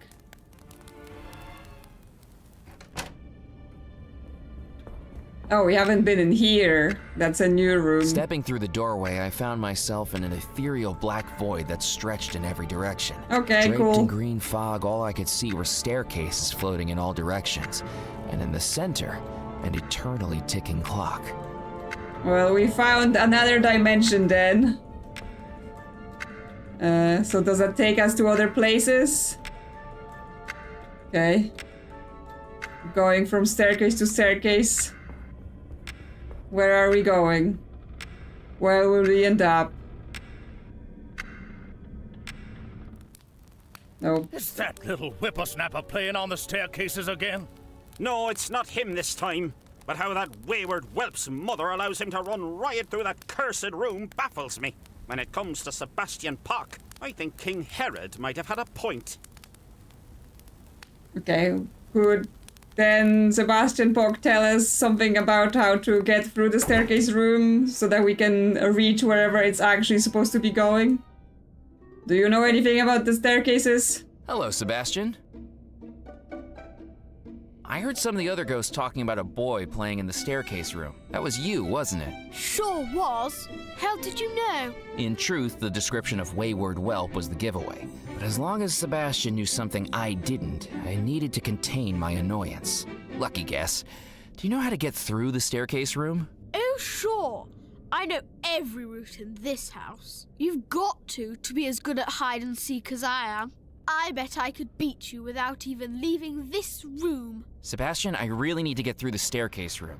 Could you tell me how to do it? Well, are you any good at hide and seek? Excuse me? Because I could tell you how to get through the staircase room. If you can beat me, hider or seeker, I'd beat you at either. Okay, well... I mean... There isn't much room to hide here, but he's a ghost, so, you know... We'll see how it goes. Seek, I'll hide. You're on. 1 Mississippi. Can I hide in the trunk? Hiding inside a locked chest might have been fine for a ghost, but 3 as long as I cherish staying alive... Fine. Can 4. I leave this area and hide somewhere else? Or do they have to hide inside the corridor? I'll just hide on the balcony. Can't find me outside, ghost. You're not allowed here. I don't know how much he's counting. I assessed whether the railing would be safe to climb. With the slippery ironwork and crumbling masonry, the answer was obviously no. But I didn't have the luxury of safety. Here goes nothing. Oh, apparently I'm climbing now. Didn't even know that was allowed, but I guess it is now. Well, that's something new to explore then. Hauling myself onto the roof from the ornamental railings, I realized there was no easy path to get higher. The roof tiles ranged from loose and dangerous to soggy and dangerous. Either way, I wasn't going to be able to climb them. Yep, but can I like grab this toolbox and stuff like that, since that might be useful? As I useful. approached the lightning rod, I started to feel the hair on the back of my neck standing up. Oops! That was a close one. Fortunately, the lightning bolt had hit the lightning rod instead of me, breaking it from its socket and sending the rod tumbling to the ground below. Okay, well, if we could go outside, we could pick it up. It looked like someone had already intended to start fixing the roof. I looked inside the toolbox and took the only thing it held, a rusty old pair of pliers. That will help with the fuse box, but now we have lost the lightning rod, but I do have a poker. With a spark of inspiration that worried even me, I decided to test whether I could improvise a replacement for the lightning rod, breaking all manner of building codes in the process. Oh, whatever. Just take that poker out from wherever you've been hiding it and stick it in the socket. There we go. Electricity! It's alive! Okay, I think that's all we can do here right now. Okay, let's go down. Yeah, I'm not sure he stopped looking for us. Yeah, there is no building codes where we are going. So yeah, now we can go to the basement. Yes, we are ignoring the kid for now. We'll get back to it. I found a new thing to play with. I don't need you, kid, anymore. Oh, not this door. The other door is faster.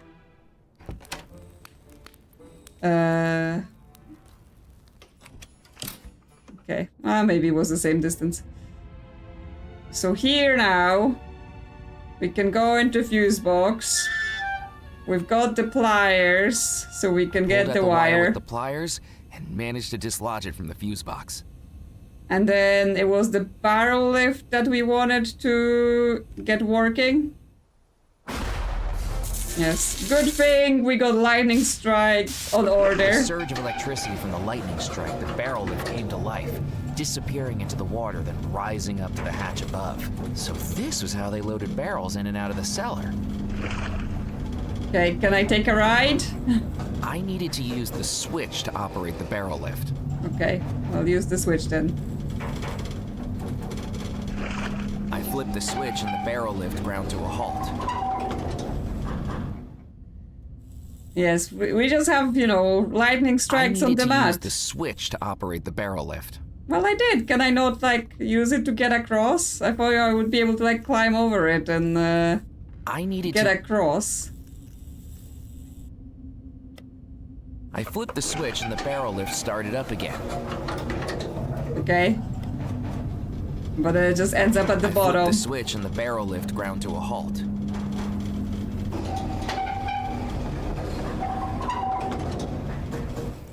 Can you not just walk across it? No? Okay. Fine.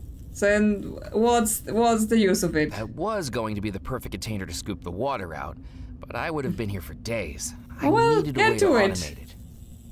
Oh, if we put it on the barrel lift, is it With gonna... extraordinary fortune, the Put porcelain it up? chamber pot fitted neatly into the decorative ironwork of the barrel lift. Oh, I'm sure he could crawl across it. He's such a baby. Anyway, I guess we figured it out. I flipped the switch and the barrel lift started up again. Held by the barrel lift, the chamber pot plunged beneath the surface, scooping up the murky floodwater. That's still gonna take ages. Hatch above. With time, the jury-rigged machine began bailing the cellar like a sailor trying to save a sinking dinghy. Fine, I guess that works. Yes, exactly. The scaffolding worked, but for some reason he can't just climb over that little grate. But anyway, we've made it work with the chamber pot. Yes, it would surely take long with that thing as well, so he was complaining about doing it by hand. There is a dolly hand truck, There was apparently. nothing large that I needed to move. Well, there might be later. The wine racks were largely bare. What few bottles remained were cracked and empty. We've got some barrels here. All of the smaller barrels I could see were rotted and empty. What about this one? Does it have some Turned the booze? spigot, and rum began to pour out. If I wanted some, I needed something to carry it in. Well, I still have the bottle. Not the chamber pot. There we go. With the bottle Some positioned rum. beneath it, I turned the spigot. The grotesque face began spewing out rum like it was 2 a.m. on Bourbon Street. Okay then, well, we have rum. We can give it to the colonel or we can use it on the plant. I assume either works. I guess this is just the kind of alcohol they have here.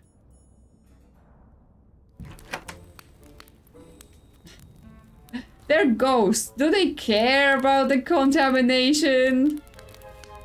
Okay, would you like some rum, sir? Let me serve you. Can I top you off, Colonel? Oh, excellent. What do you have there? Bellemore rum, aged 33 years. Wonderful. Fill her up. I much prefer rum to that hoity-toity champagne they serve. Rum is a man's drink. I'll save this for the toast later. Do you think that's a good idea, Colonel? I certainly do. You know, Foskett, I've had about enough of your sanctimonious prattling. I try to sit here and enjoy myself, and all I hear is the droning of Hey, a give me your long-winded trumpet. clergyman. I'm not droning. You just don't like to face the truth. My sanctimonious prattling, as you so ungratefully call it, is all that stands between your unrighteous life and a subsequent consignment to the fiery gates. You know, that must be it. It's a revelation, an epiphany. All these years I've been thinking I've been in limbo, wondering why I haven't moved on to the pearly gates or the raging fires, and now I've realized. What have you realized? I must be in hell right now, and listening to you is my torture. Well, that's it. I can't bear any more. Yeah, give me your ear trumpet. Yeah. There! Now I can't hear a word you say. infantile. Well, I should certainly hope she does. But you're a ghost, how you need an ear trumpet, seriously? Well, we need this for the music. Yeah, I mean, we needed bottled alcohol twice, but here's the thing. We also need alcohol to kill the thorny plants, so we might be having alcohol in a bottle 3 times. They're just not afraid to reuse their mechanics. They're like, if it works, it works. And yes, they're all pirates, they love their rum. With a bit of improvisation, I have fixed the ear trumpet to the phonograph in place of the broken horn. Now I just needed the remaining wedding items before I started it up.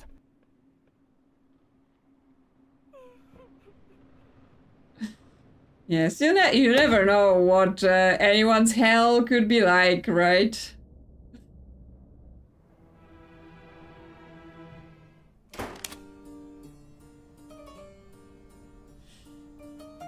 Okay, so to the basement again, see if we can get more rum so we can give some to the plant as well. Come on, get a jog on, mister. Yes, everyone gets their own personalized hell with the worst thing, like the worst mundane thing you could imagine. I refilled the bottle, but as the rum neared its neck, the flow turned to dribbles. That must have been the last of it. Okay, that's the last of the rum in this barrel, so after that, no refills. But it's fine, because I guess we know what to do with that last batch, and then we're done. If we need more rum, we'll have to go to the church. There you go, thorny plant. I emptied the rum onto the thorns and waited.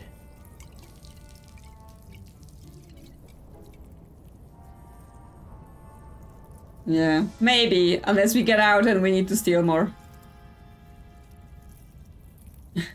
Yeah, we just need to get something, open the barrel, get the rest of it. There was only 1 rose left. I needed to be more delicate than ripping it out of the flower bed. Well, I got scissors. Delicately, I cut the stem and picked up the last rose in the house. Well, I mean, I a bit appreciate that they are not going for some of the things you sometimes get with like point and clicks or hidden object games where, you know, you find a tool that's perfectly good for doing things, but then they're like, no, it magically only works once, and then you have to come up with some other silly way to do the same stuff. There were 3 items left. Okay, yeah, the ring is held by the skeleton of the sailor. And we also have the cake and the veil. Like, I didn't even see anywhere to get the veil, because the cake is in the room where they're dancing. So I think that's where we have to get into, which means we need the invitation. Yeah, and then I haven't seen the veil. So we may have to return to the kid and actually get him to tell us how to get through. Where'd you go? You're meant to hide somewhere in this room. That still counts as a win for me, you know. Okay, okay. Hello, Sebastian. Back for a rematch? How about you hide? I'll seek. Great. Eyes closed and count 5 Mississippis. I won't even leave the room. 1 Mississippi, 2 Mississippi, 3 Mississippi, 4 Mississippi, 5 Mississippi. That kid. Ready or not, here I come. Are you in the trunk?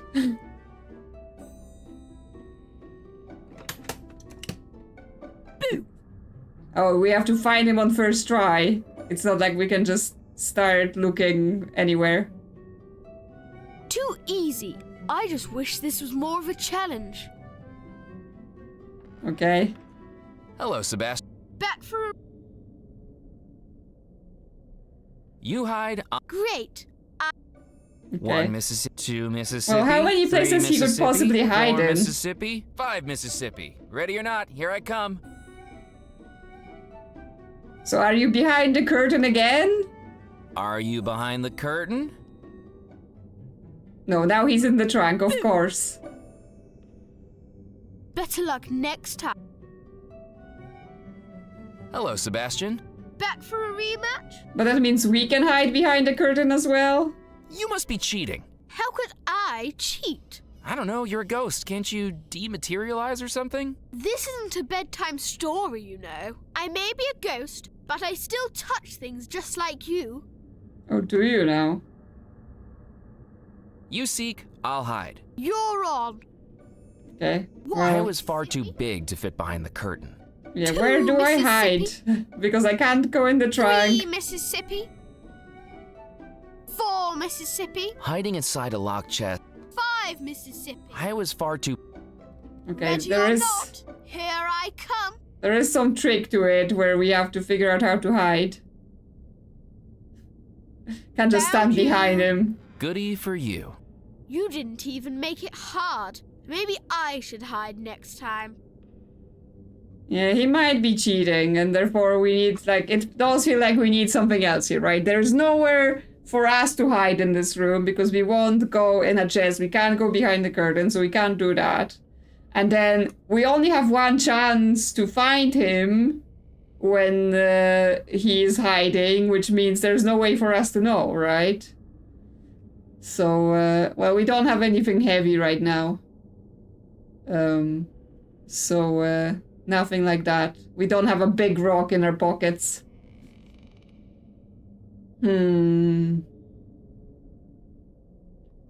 Okay, so what else is out here that we could be doing? Oh, can we tie it with the twine? Let's see. Nope. He just says nope now, but if we trigger it. Hello, Sebastian. Back for a rematch? See you around, kid. Bye. Well, the thing is, it's not even like a latch, it's more of a lock that we can't... If we leave it open, it closes when we have our eyes closed, because that's how it was the last time. The trunk was empty. Can we just stick a knife in there? It's like, don't go in, or you will get a knife in you. Can drill a hole. Nope. Apparently not. Can we tickle you? I thought I'd keep that to myself. Fine then. Tie the curtains? I needed to think of something else. No. That didn't work. Can't have the curtains, so he can't hide I behind didn't want to them. damage the furnishings. No.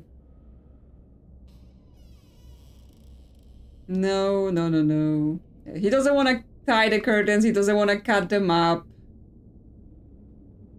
Blow them away. I need to blow on that. Can we blow on him? I thought I'd keep that to myself. Okay then. So yeah, I don't think we have the right thing for whatever we need to do to him right now. Because yeah, it's either, I guess it's either the curtains or the trunk. It's just how would we block him? Yeah, if I do it, he will just Hello, block Sebastian. it. Back for a... You hide. Great. 1 Mississippi, 2 Mississippi, 3 Mississippi, 5 Mississippi. Ready or not? So it's locked again, but that doesn't mean he's in there. It just relocks. Because that's what we did last time. Boo. So yeah, he will always be in the other place to where we look, I assume, right? So we need to have something Again? to basically stop You're just him. embarrassing yourself now. Because I assume he just teleports based on where we look. Because he's a dirty little cheater with his smug face. We're totally gonna wipe it off his face. Okay, so what else then? Because we sorta kinda almost know what to do with the guns, but he still won't do it exactly, right? We need like an extra step to it. To get the magnet in the gun. Any extra stuff here? Like every time going to this window being like, why is this window here? Just so we can look at the skeleton? Because we can't do I anything. couldn't reach the skeleton from inside the house. Yeah, well, we can't get there from outside right now because we... Yeah, maybe if we could get through the staircase room, we could reach the skeleton.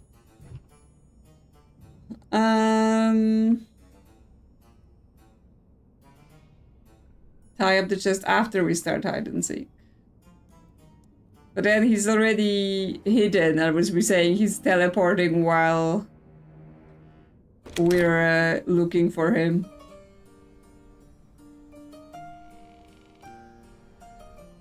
So here we have the piano and the pianist. What can we do with the piano? My piano repertoire consisted only of a few bars of Twinkle Twinkle Little Star, and I thought it best not to inflict that upon anyone. Really? But then we could maybe scare away all of the ghosts.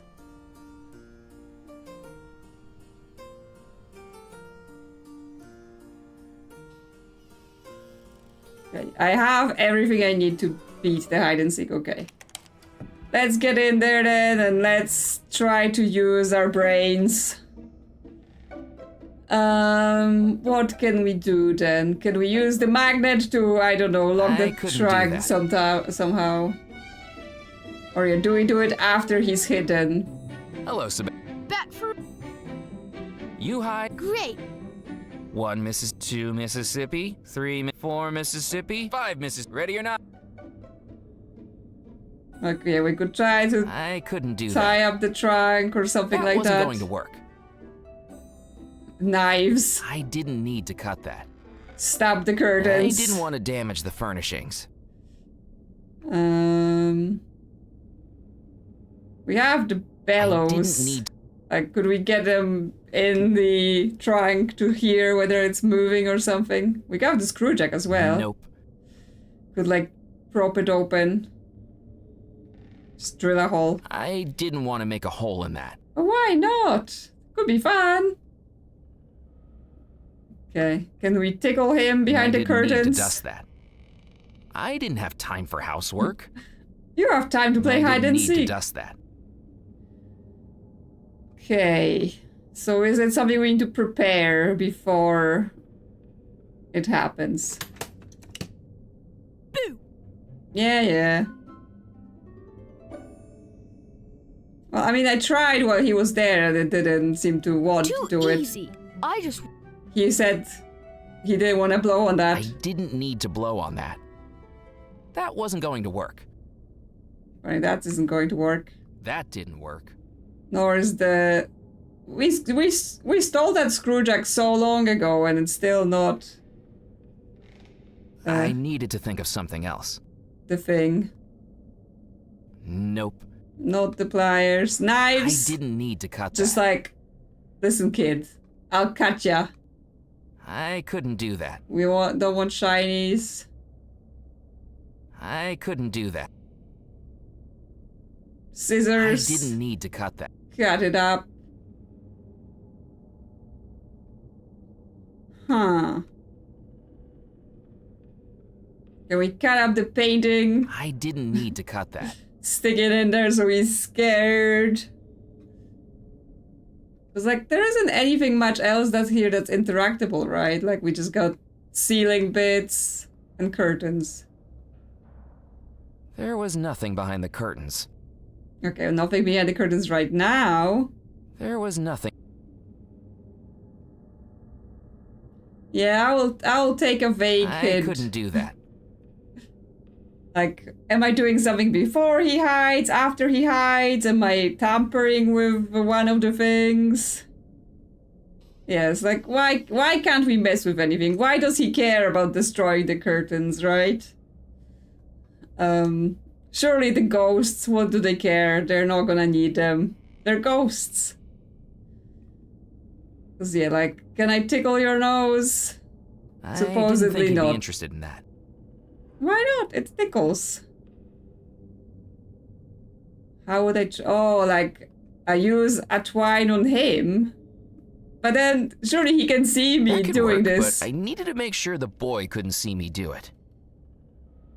Okay, so I have to Hello, get Sebastian. him to close his eyes. For a rematch? So, I will hide, so you close your eyes. I'll hide. You're on. So that I can One tie this to Mississippi. you. 2 Mississippi. That is so silly. 3 Mississippi. 4 Mississippi. Yeah, then I just lose, 5 right? Mississippi. Because I'm just standing here. Ready or not, here I come. Hi. Found you. Goody for you. You didn't even make it hard. Maybe I should hide next time. Yes, you should. You should go hide. But also, Hello, Sebastian. that's Bet silly. for a rematch? That he didn't, like, he doesn't notice it at all. You hide, I'll seek. Great. Eyes closed and count 5 Mississippis. I won't even leave the room. 1 Mississippi, 2 Mississippi, 3 Mississippi, 4 Mississippi, 5 Mississippi. Ready or not, here I come. And he's behind the curtain. I wonder who's behind this curtain. Yes, that was a good hint. Still, still What? leaving some How'd room. you find me? Maybe you're not the best at this after all. You cheated. You tied that string to me. Don't be a sore loser. You never specified in the rules that it wasn't allowed. Now about that route through the staircase room. Grown-ups are tricky. Here, this'll tell you how to do it. Okay, we're getting something for it at least. Cheetah, pumpkin eater. Yes, we have, I almost felt bad. Almost. well, we have, Because when I looked at the document, I was sure I'd been swindled. we What have I'd been wiped given the wasn't a grin off his blueprint of the face. house, but a wedding schedule scribbled on in colored crayon. Okay, so he changed the ceremony order and scribbled some numbers on them. And that's apparently the way to get through the room, through the staircase room. Okay, well, let's look at the staircase room and see if that tells us anything. No, that's not the right place. We need to go down. Yes, more puzzles. Okay. Well, we do have a clock in here.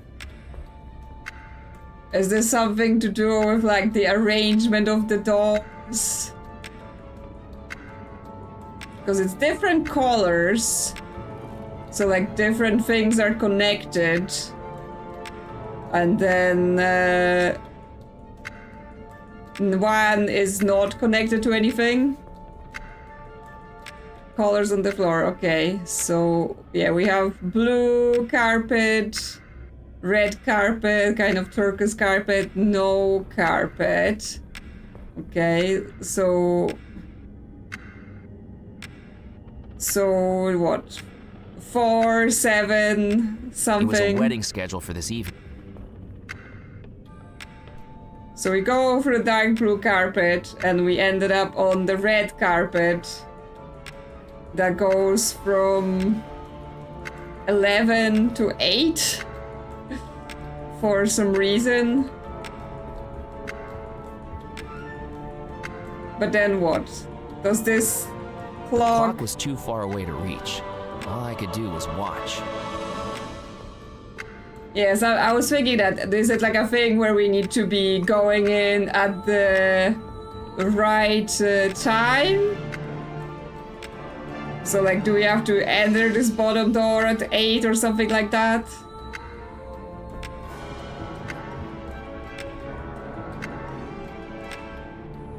Like, does the walking time count towards it? Now we're on this blue thing. Yeah, that's what I'm thinking. I'm just like, does it matter when I click, or does it matter when he actually goes through the door, right? Because he takes his time to walk around. And then does the clock start at 12 every time I go through a door? Because then we have this blue color, it's 7 and 4.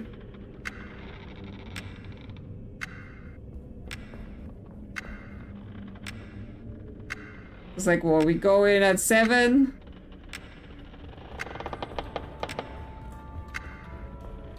Yeah, he's not being very helpful. So now we are at the place where there is nothing. Because, like, on some of them, we can't, like, on this one, we can't even see the carpet. Same on this one. And this one doesn't even have a carpet. So what does that mean? That we're in the wrong place because we didn't want to end up here?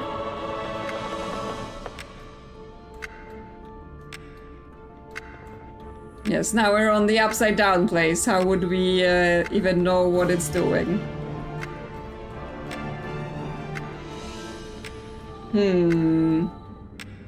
I guess if we fast travel, then it's like an instant walk into the door anyway. He doesn't have to move as far. But I guess we start at 12 every time we move. Because yeah, we only have some of the colors, right? This blue thing matches this carpet up here, and then we have a red carpet here. And the green and the orange, we can't see them. Like, it's one of those, I assume, but they're hidden away, so we have to somehow logic it out why they're green and orange. And what do we even mean to do when, because I guess, do we have to enter the blue space at 4 and then exit at 7 or something like that? So I think we go to blue now. So do we want to go in there while it's 4 o'clock or when it's 7?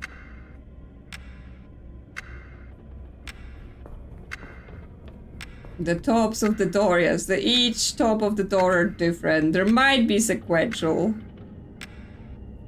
So I think first door we go to the blue. So could we just go there at 7? Is that what they want us to do? Oh, it dinged. It dinged. Okay, so now we're at red. So do we want to go at 11?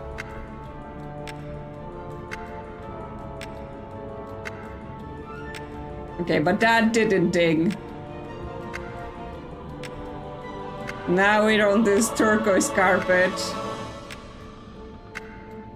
So what, do we go at 4? Or is the carpet a misdirection? Is it just go in order of the times? So if I go at 4 now, is that going to achieve anything? If it's not, I'm just gonna start going in order. No, it's not taking us anywhere. Yeah, that's... I guess I need to go through everything to reset the whole puzzle. Yeah, okay. So let's just try it in order. So in order is 7, 3, 11, 9, 4, 8. So 7... Then 3. Okay. Didn't ding, but we started at 3. So then 11.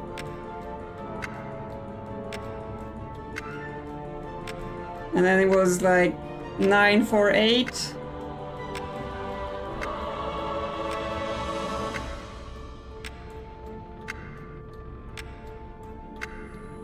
The not dinging is making me concerned.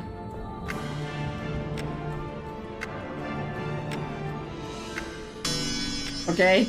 I was back where I started. Something was telling me I was still on the right track. I passed through each door just as the times on the schedule had told me. But maybe there was more to being spun around than I realized. Okay, so it's kind of telling me you did it, but you didn't. Like, did something change because we did it? Or is it saying, do the room again, just do it better? Turn the clock.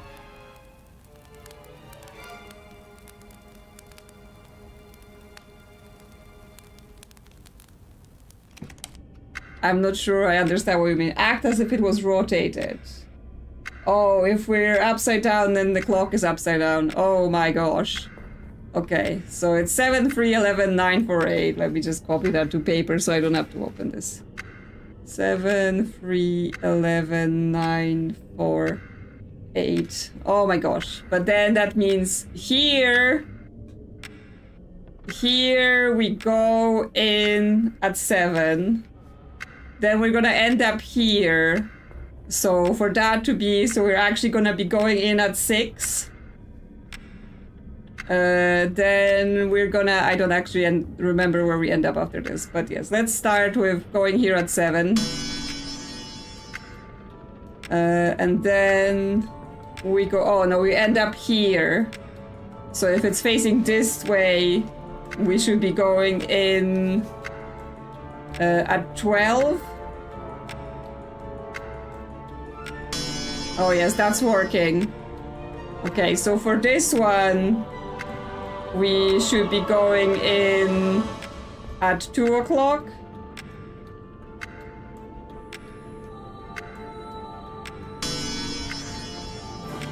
Then for this one, we need to be going in at 3 because we're upside down.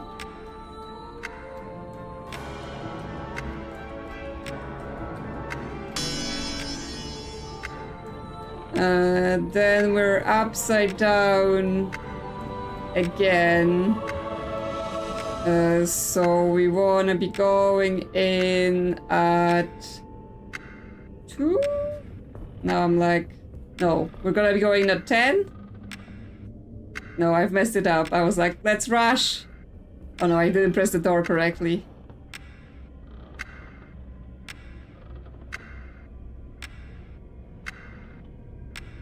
There we go. And then we're right way up, so we're going in at 8.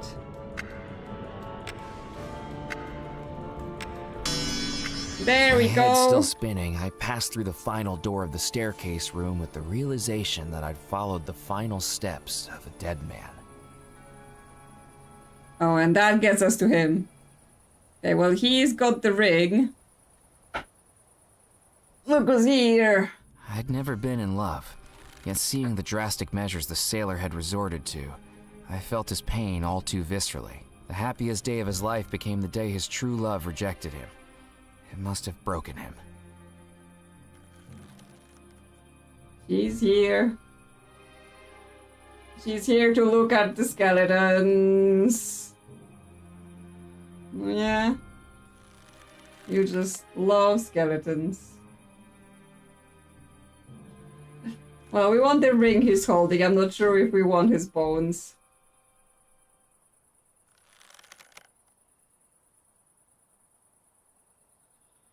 He's here for the scratches and to mess with the mic.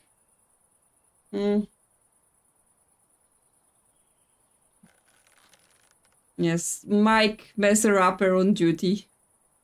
Yeah, but you need to get your claws out of my top. Okay, The can we have sailor's the ring? skeleton still clasped his wedding ring for Abigail. With some unease, I took the ring, promising the skeleton I'd return it to the woman who loved him. Okay, can we, like, cut him down or something?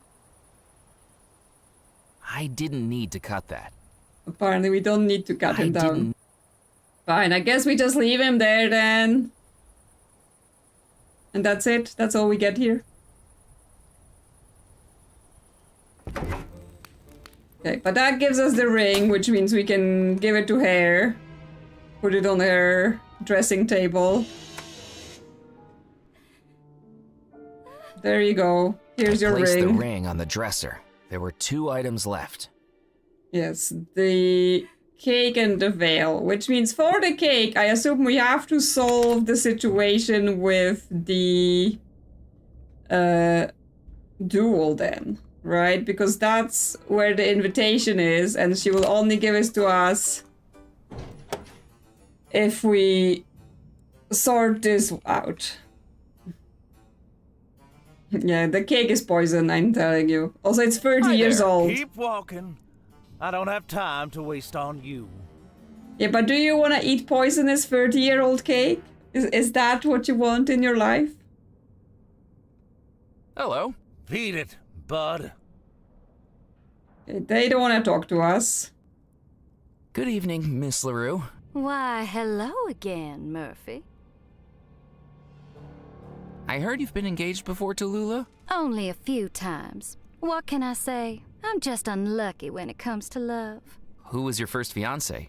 Buford T. Vanderbilt, the Silver Fingers of the Silver Lakes, played the banjo every day except Tuesday, and would serenade me as I stood on the plantation balcony, until he was found with banjo wire around his neck, garroted by his own instrument. Do you know when banjo songs sound their best? I don't think I do. When they're over. You saying the banjo did it? Who is your second fiancé? Chuck Charleston III, famed alligator wrestler. That is, until he overdosed on cough medicine an hour before his wrestling show and fell asleep on the riverbank. Ended up as 16 separate pieces inside the gator's belly. That alligator never developed a cough, though. All of those deaths sound awfully suspicious. Who is your third fiancé? Thaddeus Winthrop Jr., the maestro of Mardi Gras, held the biggest fireworks display this side of Montgomery. But who knows what his suit was washed in, because one stray spark and the man was up in flames like a creme brulee. Talk about going out with a bang. Now I've just got to keep an eye out for who'll be the next object of my affections. So she's pretty much admitting that she did it. And obviously, she's already putting those two up onto, oh, maybe you two should shoot yourselves, right? Wouldn't that be cute? Yeah, she's not getting any money for it. She's just in for the murdering. Proper serial killer, this lady. She doesn't care. She just wants to mess people up. Okay, so what we gonna do with the pistols then? Is there more things in this room? I best be running along. Ta-ta for now. Because we're still also looking for a Bible for the priest. But no idea where he left that. I wondered if the shelves held any books on battling ghostly curses. Yeah, you already said that. That's not very helpful. Huh. Would you like a rematch of the... What, boy? I'm like, what do I do to stick the I magnet didn't need to dust that. in there? Do I cut the I magnet? didn't need... Huh. I didn't want to make a hole in that. Why not? We could stick the magnet in a hole and then have it work. You're just not very receptive to my ideas. Cover the magnet in rum. Well, unfortunately, we've run out of rum. We've run out of rum and we don't have any more. But yes, something sticky might be Would you excuse me for... something that we're looking for in order to make it work. But we no longer have access to the, molasses paddle outside in order to make it sticky. Like, because we've used up all the rum in here. I turned the spigot, but nothing came out. The barrel must have been empty. Just shake it. There are still lots. Magnetize the rod. Can we drill some holes? Nope. No. I didn't need to do that. These barrels already had taps. Yeah, but what about better taps?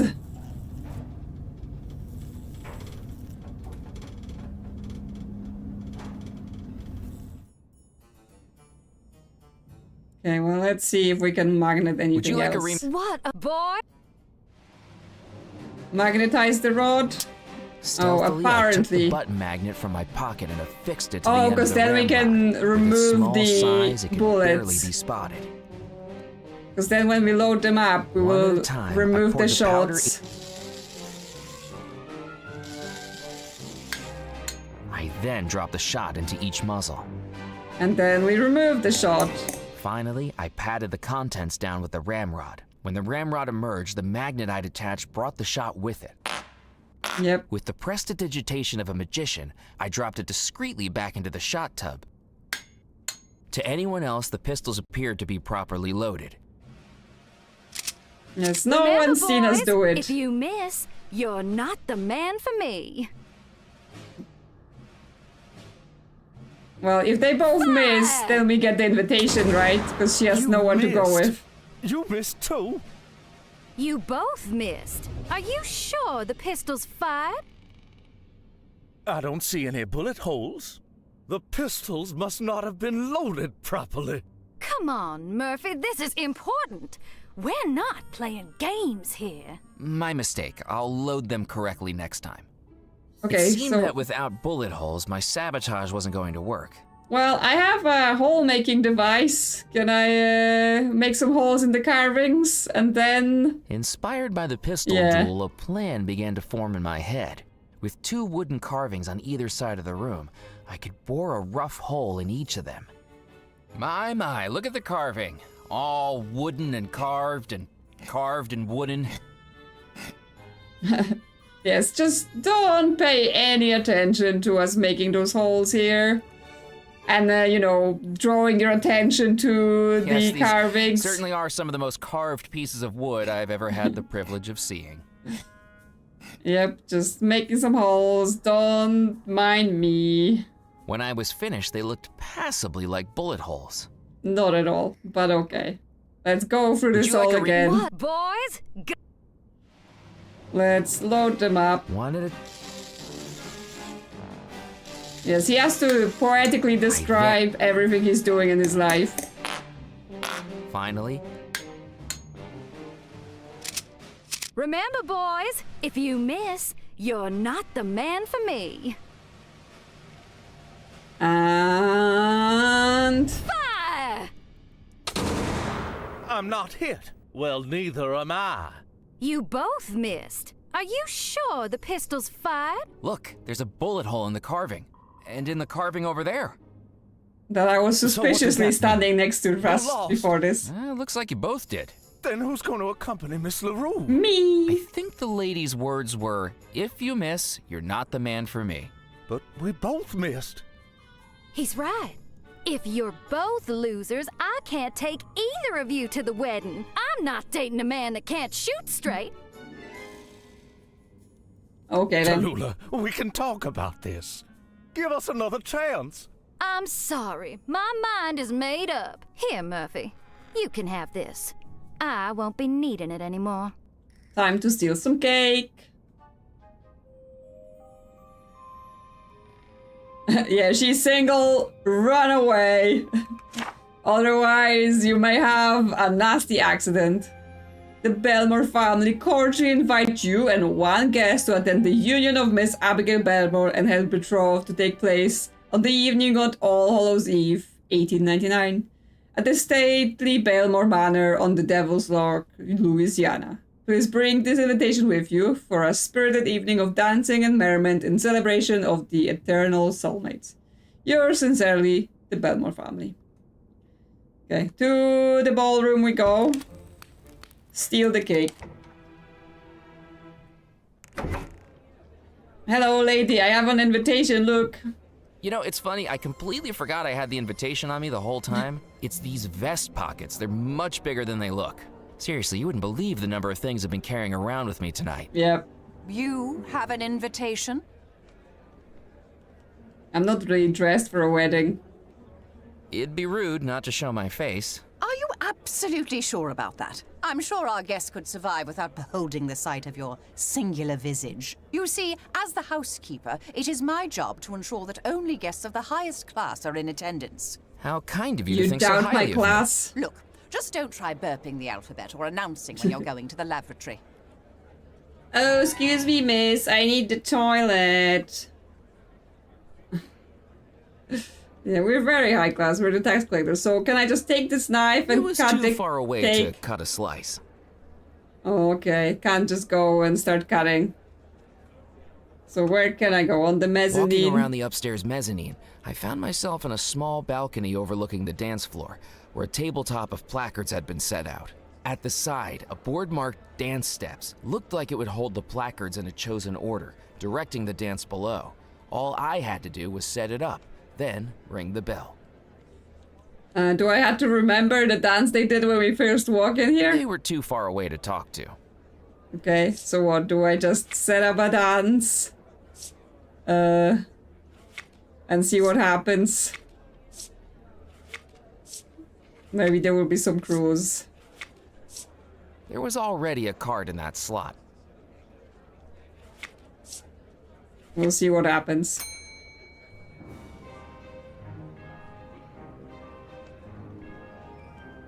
So that's go forward. Oh, we have to get them to push the cake. That's what we need to do. but they're stuck because they can't move any way further. Okay. The dancers moved around the dance floor like clockwork soldiers, directed by the moves on the board. And with their movements, the cart holding the wedding cake could be pushed around too. Okay, so they just dance into the cake and push it around the floor. We just have to figure out the dance that will move the cake in the right place. So I think this go forward one that at least got us somewhere. But then it's like, yeah, which turn is which? Can we just that try? Wouldn't work. The dance board. Okay, so we have to fill it all in. So I'm gonna have to take notes on which move is which, so that I can figure it out on paper more, instead of trying to remember every name of everything. So we have the Joy Vet. Progress. Venus.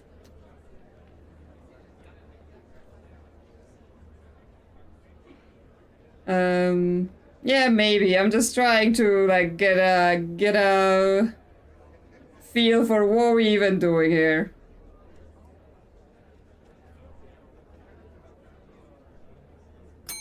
Because yeah, we pushed the cake once, but so we need to push it to the edge.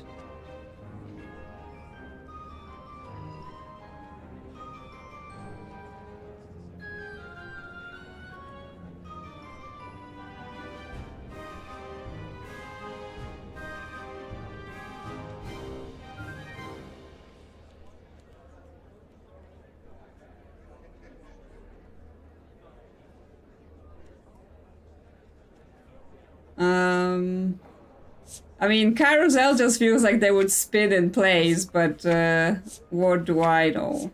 Like, it feels them going forward one is good. And then the VNS is left and progress is right, as far as I can see. Then promenade is moved back. No, carousel means repeat last, okay.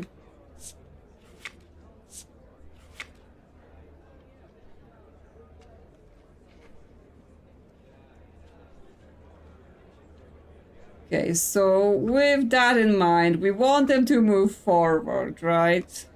First, so that they can push the cake this way. I mean, I wouldn't know if they're real dance terms, but maybe, because... So then, if they move to the left, they will push the cake forward one. Yes, sadly, they're real dance moves, okay. So they will move the cake forward one, but then they will get stuck on the wall, so we can't make them move any further to the left. So then we need to move the whole dance off to the right. So if they move back... then they move to the right. No, a dancer, more of a sitter. Yeah.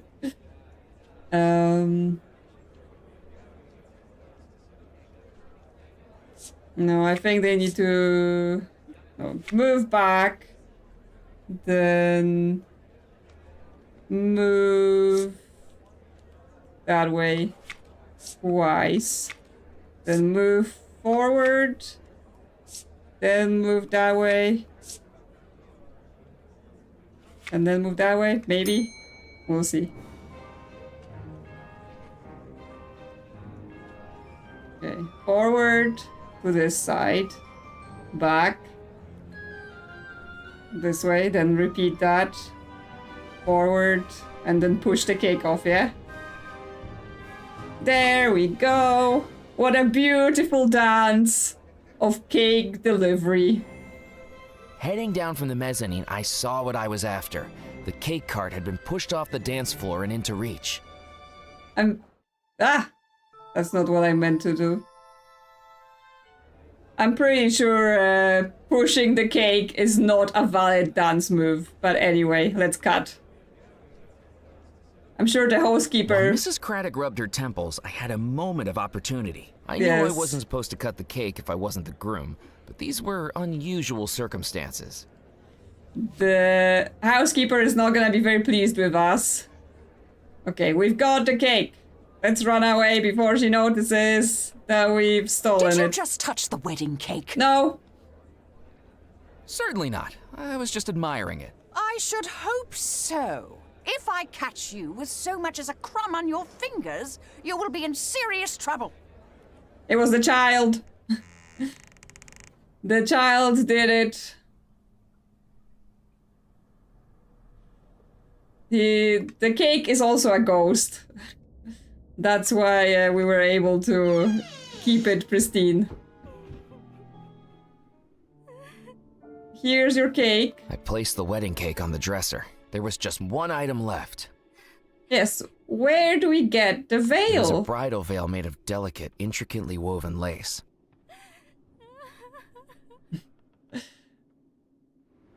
I'm not sure how the housekeeper is on the Mr. Rackham situation, right? She might be under his spell as well, so blaming the child might be easiest. But yes, now I have to find some material that I can use for the veil. Because they don't have any net curtains in this house. As far as I've seen. It's in a room I haven't seen. Is there more rooms to see from here?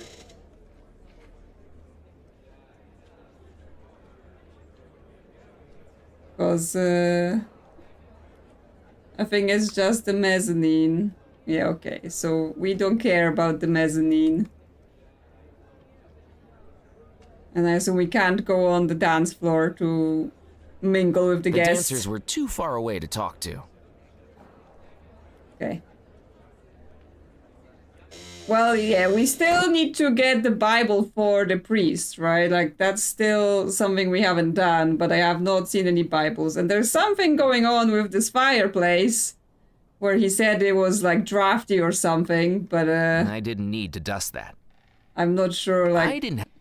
what we're gonna be doing with it. Can I jack the fireplace? No. Fine. Fine then.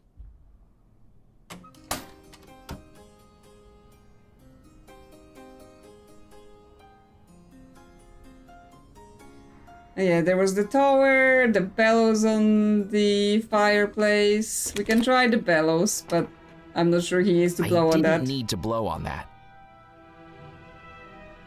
Yeah, we can try the balcony again. See if we can find any more stuff.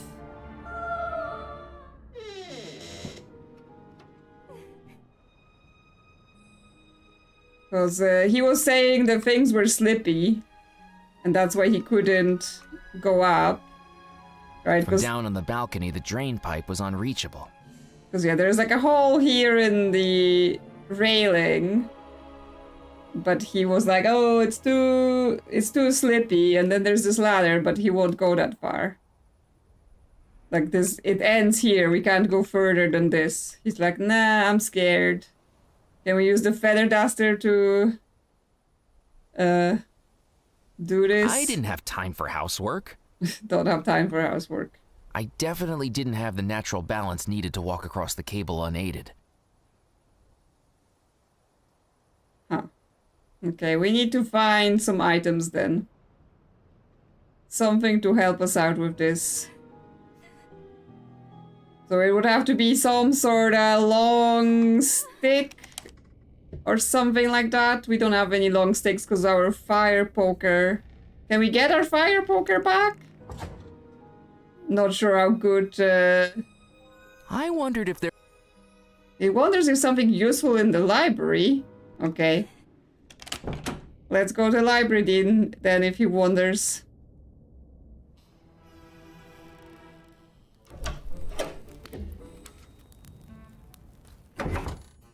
Okay. Oh, she has the parasol, right? She wouldn't give it to me before. Miss LaRue, would you mind if I borrowed your parasol? Don't be silly, Murphy. It's a beautiful evening outside. Didn't you see the lightning? A parasol's to protect you from the sun, silly. Carry this out in a lightning storm and you might... Actually, go right ahead and take it. You have fun.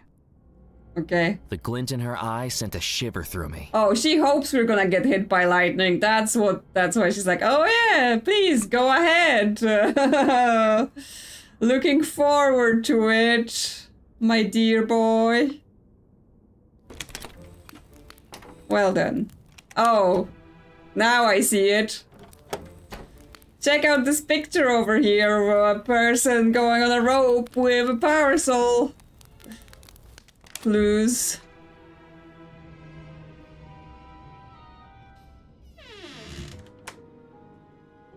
Yeah, she is totes evil, but we must progress. So we're going to do it anyway. What's the lightning gonna do to us? There we go. As a child, I'd once watched a traveling circus act calling himself the Great Balancerio amble his way across a high wire with only a parasol to keep him steady. With absolutely zero practice and infinitely more chance of death, it was now my turn to try it. Oh well, here goes. It's fine.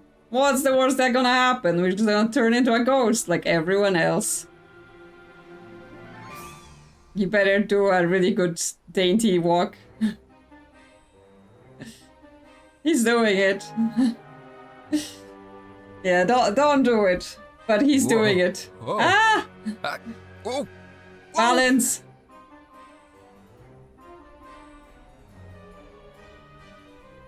There we go. Oh, we dropped the parasol! That was a close one. What if we Well, I needed may it? have lost the parasol, I did have one thing on Balancerio. I accomplished my stunt without having to wear a leotard. Okay, now we can climb up. We dropped the lightning rod down there, we dropped the parasol down there, we're just littering all over the place. Okay, we can go to the cupola. I would have just said it's a tower, but apparently that's what it's called. Okay, there's a bust here. The face reminded me of a man I used to buy milk from. From the neck up, he looked like an Italian nobleman. From the neck down, he'd wear denim dungarees and nothing else. It probably wasn't the same guy. Cool. It is dusty and cobwebby in Using here. the feather duster, I began sweeping away the spiders and their webs from a relatively safe distance. Yep. Get the spiders out of here. I mean, there is a staircase down, so maybe we can make it our way through like normal ways. Come on, there's still... I didn't need to dust the chest any further. There's still cobwebs. Clean this all up. I don't want to touch any. Now that it was free of spiders, I opened the trunk. Okay, what's in the trunk? Searching through the trunk, I found blankets, bedding, tablecloths, and tucked up in the corner, a delicate lace veil. Oh, how lucky that they were keeping the veil right here. Can we use the telescope? Looking through the telescope, all I could see was a blur. I Oh, soon is it realized dirty? why. A telescope without a lens wasn't going to be much use. Okay, we need to find a lens if we want to use the telescope. The globe looked more decorative than functional, like a chihuahua with a bow tie. Okay. Okay, so we can just go down to the corridor. We don't have to climb through the roof again. Shortcut. There you go, lady. Have your There's veil. nothing I could do. I placed the veil on the dresser. The 5 wedding items were ready. It was time to start up the phonograph. Okay. Abigail, if you can hear me, try to come back to your final happy moment. I began to feel a change in the room. The air not quite so still, the shadows not quite so dark, and the bride not quite so distant. I just hoped I'd made a wise decision. Is she You cannot evil? be allowed to do this. I will stop you. At any cost, I will stop you. I'm free. You. You came back. Please don't try to kill me a third time. Don't worry, Murphy McAllen. I'm not here to do that. I think I might have caused all of this, but I can explain everything. I'm afraid to say I think you might be right. But at least there's a chance we can do something to fix it. If only... Oh no. He's coming. He's Who's coming. Rackham, you need to hide. If we're going to fix this, he can't know where you are. Quickly, out on the balcony. Not the hiding again. I'm not very good at hiding. Abigail, where is he? Where is who? Don't play dumb with me, little girl.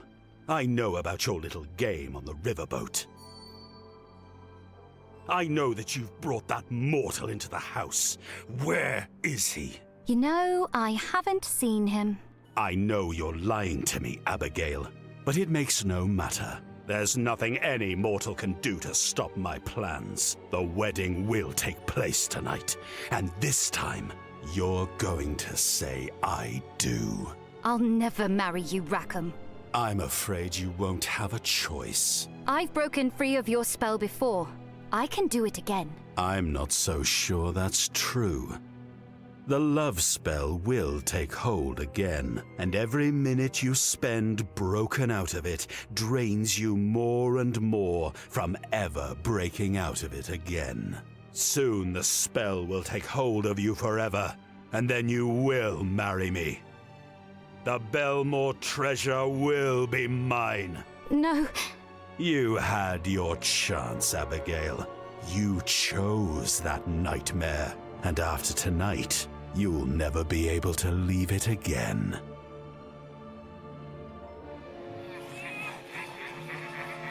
Okay. He's going all evil on us.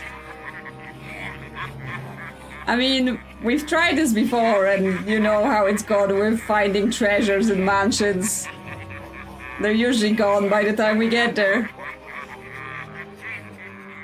What a creep. Abigail, is it safe? Of course not, but we don't have the luxury of waiting. Come with me, Murphy. I have a plan, and there are some things you really need to know.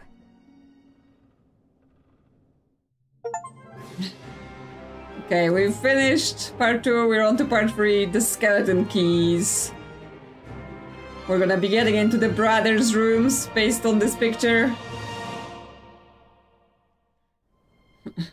I mean, we found some ghost friends and, you know, the girl we met on the beach. Why are we back here? I suppose you have some questions for me, Murphy McAllen? Just a few. This trip to Devil's Rock isn't going anything like I planned. We found rum. Yeah, yes, we did. So, Abigail. May I call you Abigail? Why did you try to kill me? I mean, I think she was possessed. Why did you try to kill me? Come to think of it, why did you try to kill me twice? Were you under Rackham's evil spell when you threw me from the balcony and dragged me into the spirit pool? No, that was me. It took a lot of energy to escape the spell. Those were the only times I've ever managed to do it. But it needed to be done. So you tried to kill me on purpose? I wasn't trying to kill you, Murphy. When you came into the house, I knew what you were trying to do. Summoning the ghosts. And in doing that, you'd free Rackham. I was trying to stop you, to save everybody. I was the threat? And pulling you into the spirit pool? Once you'd done that damned foolish deed, I knew we needed you in the house to fix it. So I brought you here. I was never trying to kill you. Oh, I see. I guess we had a slight misunderstanding. I mean, if she killed him the first time around, then, you know, it sounds like that would have probably helped their situation, right? Because I would have stopped messing with everything. What were those faces I saw through the broken glass? Those are the faces I've seen every minute of every hour of every day for the last 33 years. Those are his punishment. I don't know how he does it, but it's like he can control your dreams and your nightmares. He can manifest images in your mind that don't exist, no matter how much you want to stop them. Nightmares? So he's the one that the locals have seen wandering the house. He was the only one who could, but until now, he could never leave the house. Only manifest projections of himself beyond the estate. Like appearing to Dr. Moray as Aloha? That's right.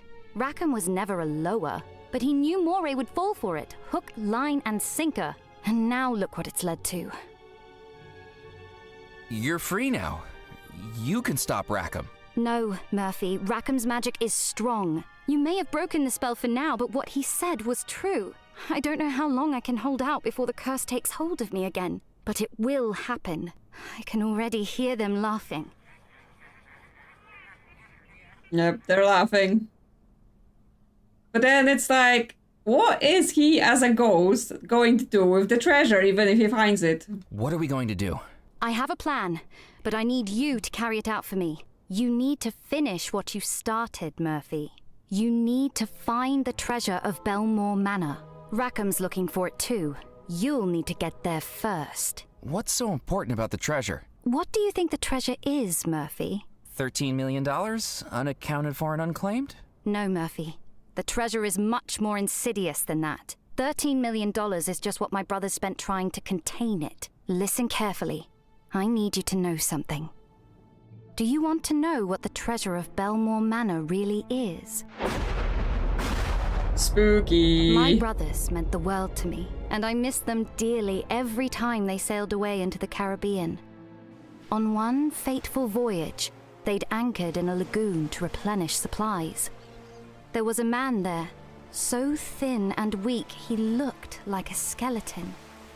He beckoned them along the beach, led them into a cave, and showed them an unfathomable pile of gold. And a vampire coffin. Coins, goblets, jewelry, the riches of 1,000 looted ships, topped by a wooden coffin.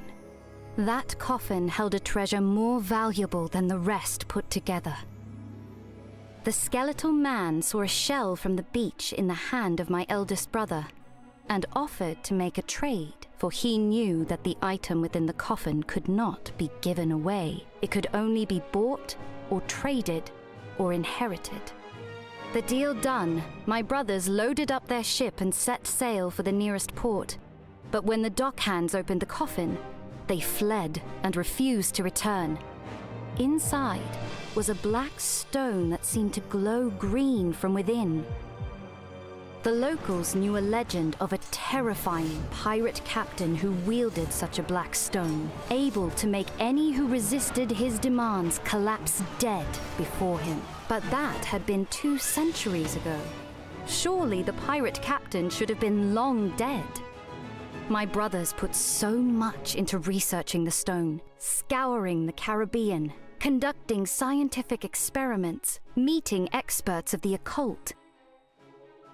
And it all led to one terrible discovery. The coffin stone was a cursed artifact, able to destroy a person's spirit and steal the remaining years of their life for the stone's possessor. That pirate captain, who had ransacked ships by stealing the life of anyone who dared to oppose him, was now cursed to live out every year he stole, withering and weakening without dying. My brothers sealed the stone in a vault beneath Bellemore Manor. 3 keys were required to open it. My brothers each took one, vowing never to allow the stone to work its evil power. But one person disagreed. Rackham, of course. Not quite vampires, but curses. And knew what it could do. The ship's first officer, Rackham. And now, he'll stop at nothing to get it, murdering my brothers, enslaving me, and killing you. This isn't quite the treasure I expected to find. Murphy, the treasure isn't $13 million. All that money went into researching the stone and then sealing it away where no one would find it. So this fireplace is the entrance to the vault where it's hidden. You see the keyholes concealed in the mantle? We'll need my brother's keys to open it. And I guess finding the keys is where I come in? So, yeah, apparently cursed stone, and yeah, the fireplace is part of it. Not very concealed, those keyholes. If you look at it like that, it's like keyholes? Quite clear to me they're keyholes. I mean, here, not so much, but you can still see them. But yes, we quit our job, and all we're gonna get is a cursed stone. What if we just leave it sealed up? Hide the keys so Rackham can never find it? He will find it. I don't know how long it will take, but eventually he'll find it. And I won't be able to resist the curse for that long. I need you to find those keys tonight, before the wedding.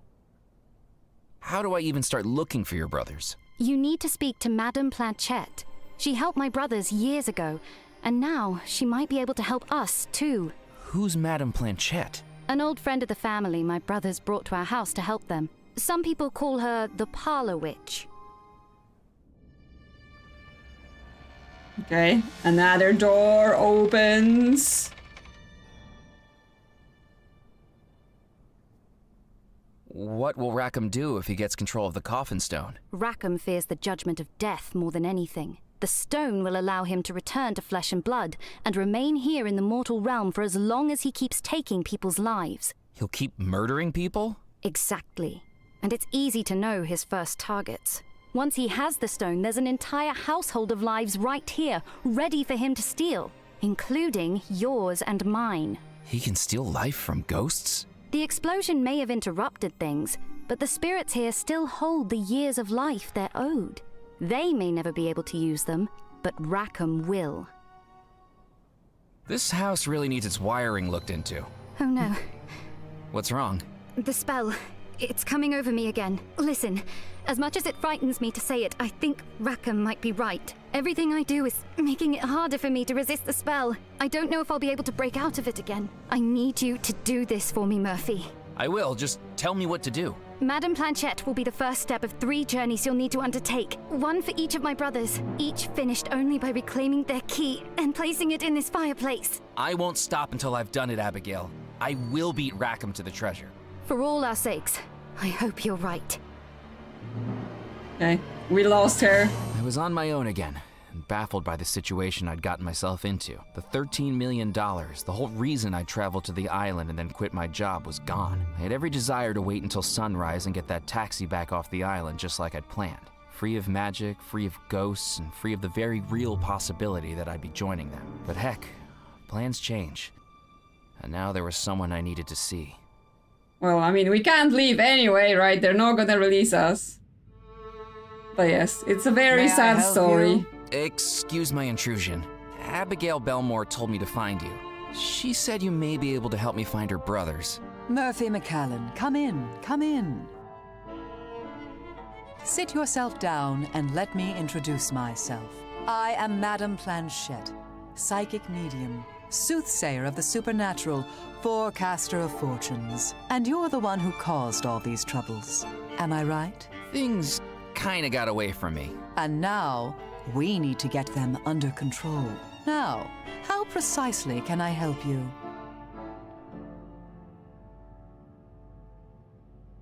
I mean, it's like, yes, he's doing the classic villain thing of like, I want the evil thing so I can use it, and I'm definitely gonna use it better than the last guy that clearly didn't do it so well. You know, he's just convinced he won't end up all cursed and messed up. Yeah, her name is Planchette, like she's part of a Ouija board, so, you know what she does. The man in the portrait was standing on a stage holding a cup and saucer. Yeah, that's the portraits of the brothers. The man in the portrait was standing in front of a globe. The man in the portrait was seated at a desk with papers in his hand. Yes, what is she going to tell us? I need to talk to Abigail's 3 brothers. Can we cast a summoning spell again to speak to their ghosts? I'm afraid not, Murphy. The ghosts of Bellemore Manor could only be summoned because our spirits were trapped here and hadn't moved on to the spirit realm. The Bellemore brothers were murdered months before the wedding. Each has long since moved on, however reluctantly. It's very rare for someone to come back from the other side. It can happen, but I don't think there is much chance of that here. Okay, so they have actually moved on. We can't just be like, hey, dudes, can you tell me where the keys are? How can we make contact with the 3 brothers? We need to conduct a seance for each of the brothers, a way to contact them in the spirit realm and learn how and where they were killed. But each spirit is attuned differently. I will need you to gather some objects in order to contact them. What do we need to contact Yardley Bellemore? Yardley was a man of leisure, accustomed to the finer things in life. As his portrait shows, we must read tea leaves to contact him. You must bring me a used teacup. What do we need to contact Xavier Bellemore? Xavier was a man of the world, a traveler across the globe. As in his portrait, it is a globe that we will need to contact him, but one made of glass, a crystal ball. Okay, because I was like, I'm pretty sure I've seen a globe, but now we need a crystal ball, so, yeah, we found a globe, but apparently we need a crystal ball instead. What do we need to contact Cecil Bellemore? Cecil was a man of letters, skilled with the written word. Like the papers you see in his portrait, to contact him, you must bring me a spirit board, a sheet of letters through which Cecil may communicate. Yeah, maybe it's in the globe. How can I find those seance items when I can't even leave the house? I don't even know what's trapping me here. That would be Abigail. Abigail is keeping me trapped in the house? She was. A last desperate act to keep you here and free her from Rackham's curse. Return to the front doors, Murphy, and they will now open for you. Ooh, we can Scour leave. the island, search the manor, and bring those 3 items back to me, and we can begin to locate the 3 brothers. I'll start looking right away. Good luck. And hurry. Rackham will soon know what you're trying to do. And unlike the other ghosts here, his powers are no longer confined to the house. Just one more thing before you go. I have something that may help you.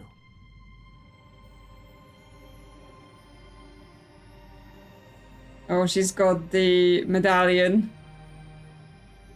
Yeah, we can just run away from the island. Get the taxi and get out of here. A necklace? What can I do with this? Return it to whom it belongs.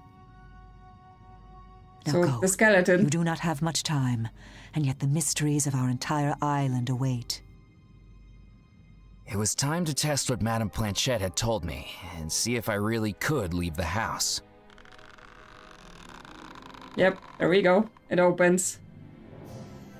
So it was true. Right now I was living my very own ghost story, with a household of people who needed my help and a villainous phantom who had to be stopped. With Bellemore Manor unlocked, the entirety of the house and island were now mine to explore. Somewhere out there were the Bellemore brothers' 3 keys. My first task, to gather a crystal ball, a spirit board, and some tea leaves. Sounds easy. Yes, bring Mallory here. She can deal with things. So she gave us this It was necklace. a handmade necklace of a wooden compass broken in 2. So this is the half that the sailor have, right? So it's like, are we supposed to give it back to his skeleton? Or does she mean give it to Abigail, you know, when she returns? Because we can get to his skeleton if we do the silly clock thing again. Oh, we just go straight through, okay. Hey, dude, is this for you? That didn't work. Okay, it's not for him. So maybe we do give it to Abigail then.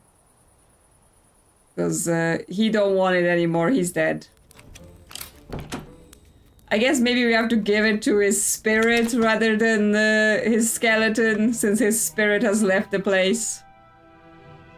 There's a chalkboard now. Was this here before? The chalkboard was blank, presumably waiting a decorative welcome for the infernal marriage of an evil phantom to his cursed bride. Okay. Well, we don't have any chalk right now to scribble on this.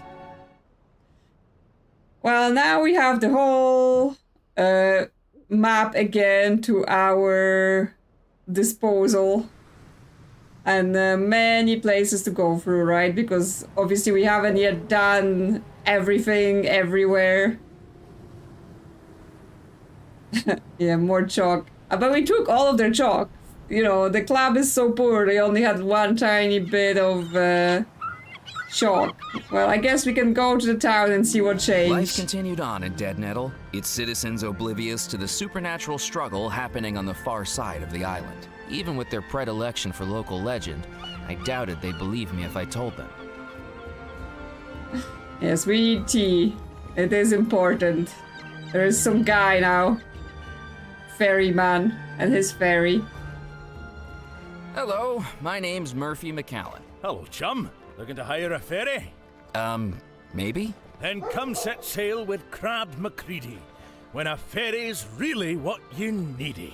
Crab's breath hit my face like a custard pie. a cloud of air reeking of cigarettes and stale beer. Look, here's a promotional flag, so you can keep me in mind. Promotional flag? I'll treasure it. Now, I can take you anywhere on the coast. Where are you looking to head to? Do you have a partner or an illicit liaison in mind? I do a very romantic sunset cruise. Is this your ferry? It looks like it's held together with spit and glue. That's right, but rest assured, my spit is remarkably viscous. You find Ew. yourself aboard the Creaky Crab 2. I am her captain, Crab Macready.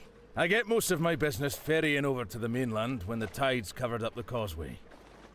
What happened to Creaky Crab 1? What happened to the Creaky Crab 1? That's it over there, with its bow peeking out of the water. I was out in the bay last Mardi Gras and looked down into the inky depths. Honest to God, I saw a mermaid staring back at me. I rushed back into Dead Nettle with such fervour I forgot to slow the engine once we reached the docks. Was it really a mermaid you saw? Nah, turned out I'd forgot to take my wig off from the costume contest that night, and I'd just seen my own reflection. Okay, well, clearly this guy is not fit to be a captain. Are you a member of the Captain's Club? Oh, they banned me, those pompous buffoons. That Felix is full of himself. What happened? There used to be a club parrot called Squawkin' Hawkins, until he was taken away. Bird-napped, I'd say. See, I'm a big bird lover. They're very intelligent creatures, and I used to try to teach him poetry. Well, Felix Greer wasn't having none of that. I think he was getting jealous that the bird had more brains than him. He kicked me out. Well, I got a little upset, like anybody would. Words were exchanged, loudly, and he told me I wasn't welcome back. The cheek of it. Kicking me out when I'm a hard-working captain. That landlubber would get seasick using a washcloth. Okay, so he's banned from the Captain's Club, which means it's even less captains that are going to the club. So barely anyone goes there then. But, so this is the club, and that might be the balcony door, so it's now open. We can go to the balcony maybe. Why do you like birds so much? They're the sailors of the sky. Even the ones that can't fly. You tell me, have you ever looked an emu in the eye and not felt a sense of kinship? Seen that look that says it wants to explore beyond the horizon? No, never. I've never imagined an emu thinking anything different to that. I love anything with a beak, except platypuses. Don't get me started on them. Now, I take it upon myself to look after the feathered friends on this island. Squawkin' Hawkins now lives on a perch on my balcony. I have a name for every seagull that flies over Dead Nettle. And I look after Doris. Doris? Doris the chicken, over at Baxter's Mill. Oh yeah, we've met Doris. And also, you know, so you've bird-napped Squawkin' Hawkins. Okay, well, I don't want to hire I'll your talk to ferry you right later. now. Bye. Yeah, we know Doris. We've had a adventure together already. Can we go to the club then? See who's there. Oh, look who's returned. It's me, the captain. Good evening, Felix. Remind me, did you say your name was Captain Knott? My pseudonym. That's right. For marketing purposes. Because I've been doing some research in the club archives, and it seems as though we already had a Captain Knott as a member about 10 years ago. That would be my father, Captain Knott Sr. I'll pass on a hello next time I see him. 42 years as a captain, sailed each of the 7 seas. That's the one. More at home on the waves. It says in the records that he's deceased. Might be harder than expected to pass on that hello, actually. Drowned, apparently. A mighty struggle. While taking a bath. Mainly a struggle with the plug, really. Look, I'm on to you, Sonny. When Mr. Perkins gets back tomorrow, we'll be having an investigation. Captain Knott, or not a captain. And until then? Enjoy the club. So he's threatening us, but we will be gone by the time you're gonna do it. Oh, can I have a matchbook? These are complimentary matchbooks for members only. I am a member. Oh, yes. How silly of me to forget. There we go. Free matchbook for our setting things on fire needs. Avast, mateys! Shiver me timbers. 'Tis a pleasure to make your acquaintance, me hearties. Yo-ho! What on earth are you talking about? I think your lighthouse might have lured in a loon, Moot. I thought you were captains. Isn't this how captains talk? Not outside a Treasure Island novel. Do you expect us to carry parrots on our shoulders, too? I tried that once in my life, and all I got was excrement down the back of my blazer. Oh, right. Yeah, they're like, clearly this guy's an imposter. Yes, he's a professional liar. You know, that man knows how to lie on every occasion.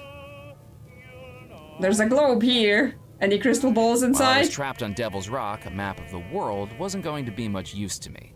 Yeah, but look inside. There might be a crystal ball. Good evening. It's about time you got here. I've been waiting for you. You have? Darn right. Give me another sarsaparilla and be quick about it. No, I'm not a waiter. You're a captain? They keep getting younger and younger. Do they give you a free pair of floaties with your license nowadays? Are you a captain? I was, a long time ago. Captain Cuthbert Moot's the name. Now I'm the island's lighthouse keeper. How come you're not captaining anymore? I had a bit of a bump with a lighthouse. So now you're running the lighthouse. Lighthouses had some way of warning you they were there. The lighthouse keeper's nostrils huffed like a bull about to charge at a matador. After I crashed the ship, I lost my job with the Bellemore Trading Company. What's more, I was taken off the Bellemore wedding guest list. Life's been one disappointment after another ever since. I used to be a king of the waves. Now I'm a bigger wreck than my ship. I mean, if anything, you've been lucky that you got taken off the wedding list. How did you not see the lighthouse? I was busy at the time. What are you, the captaincy board? But you managed to keep your captain's license? In a manner of speaking, the captaincy board has a sense of irony. After I crashed into the lighthouse, they made me take the job of lighthouse keeper to maintain my credentials. Then shouldn't you be at the fort if you're the lighthouse keeper? Oh, it's a dreary place, and there's a damn fleabag cat there that won't leave me alone. How dare you speak of the cat like this? It's a clear night. If the fog comes in, I'll switch the light on. Otherwise, I'm staying right here. What's wrong with the cat? Blacktail? You see these scratch marks on my nose? The damn thing jumps for my head every time the badge on my hat catches the light. You worked for the Bellemore Trading Company? Once upon a time, I was the captain of the SS Mysterium, flagship of the Bellemore Trading Company fleet. I've captained more ocean voyages than you've taken baths. I might look like I should be hawking fish sticks at a market stall, but back then, I was at the top of my game, enjoying the finer things in life. Caviar in the finest restaurants, champagne at the finest resorts, dressing in the finest tuxedos. Oh, one little bump through my whole career down the plug hole. I take it the Captain's Club doesn't compare. It did once upon a time. This place used to be a model of a club.